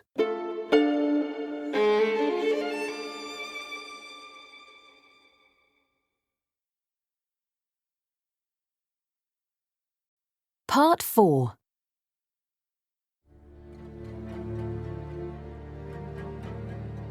We waited and waited. From my position behind the box, I could see across the stone floor of the cellar. Suddenly, I saw a thin line of light. A small hole opened in the floor, and a hand appeared. Then one of the stones was pushed up, and we could see the light from a lantern. A pale face appeared, and then a young man climbed out of the hole and pulled up after him another man with bright red hair. It was Vincent and the manager from the office of the Red-Headed League. Sherlock Holmes jumped out from his hiding place, and he caught Vincent.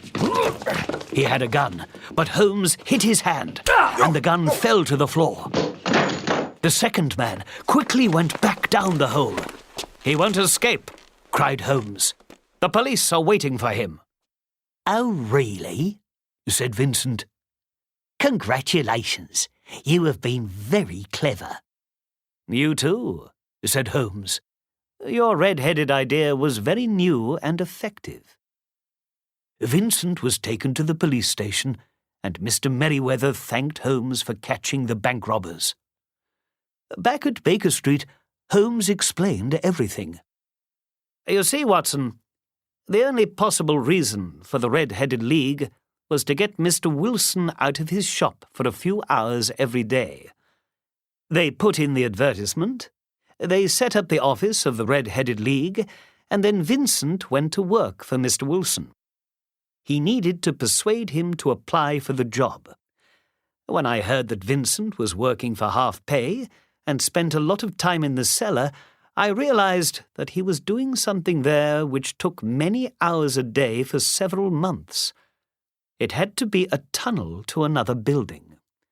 When I hit the pavement with my stick, I discovered that the shop's cellar was behind the shop, not in front. When I looked at Vincent's knees, I saw that they were dirty from hours of digging. I walked round the corner and saw that the City Bank was directly behind Mr. Wilson's shop. Then I felt I had solved the problem, so I called the police and the bank director. "But how did you know that they were planning to do the robbery tonight?" I asked. "Well, when they closed the office of the Red-Headed League, it was a sign that they didn't care about Mr. Wilson anymore, so I was sure that they had completed the tunnel. But they needed to act quickly before the tunnel was discovered." "You solved it beautifully," I exclaimed. "Thank you, Watson. It saved me from being bored."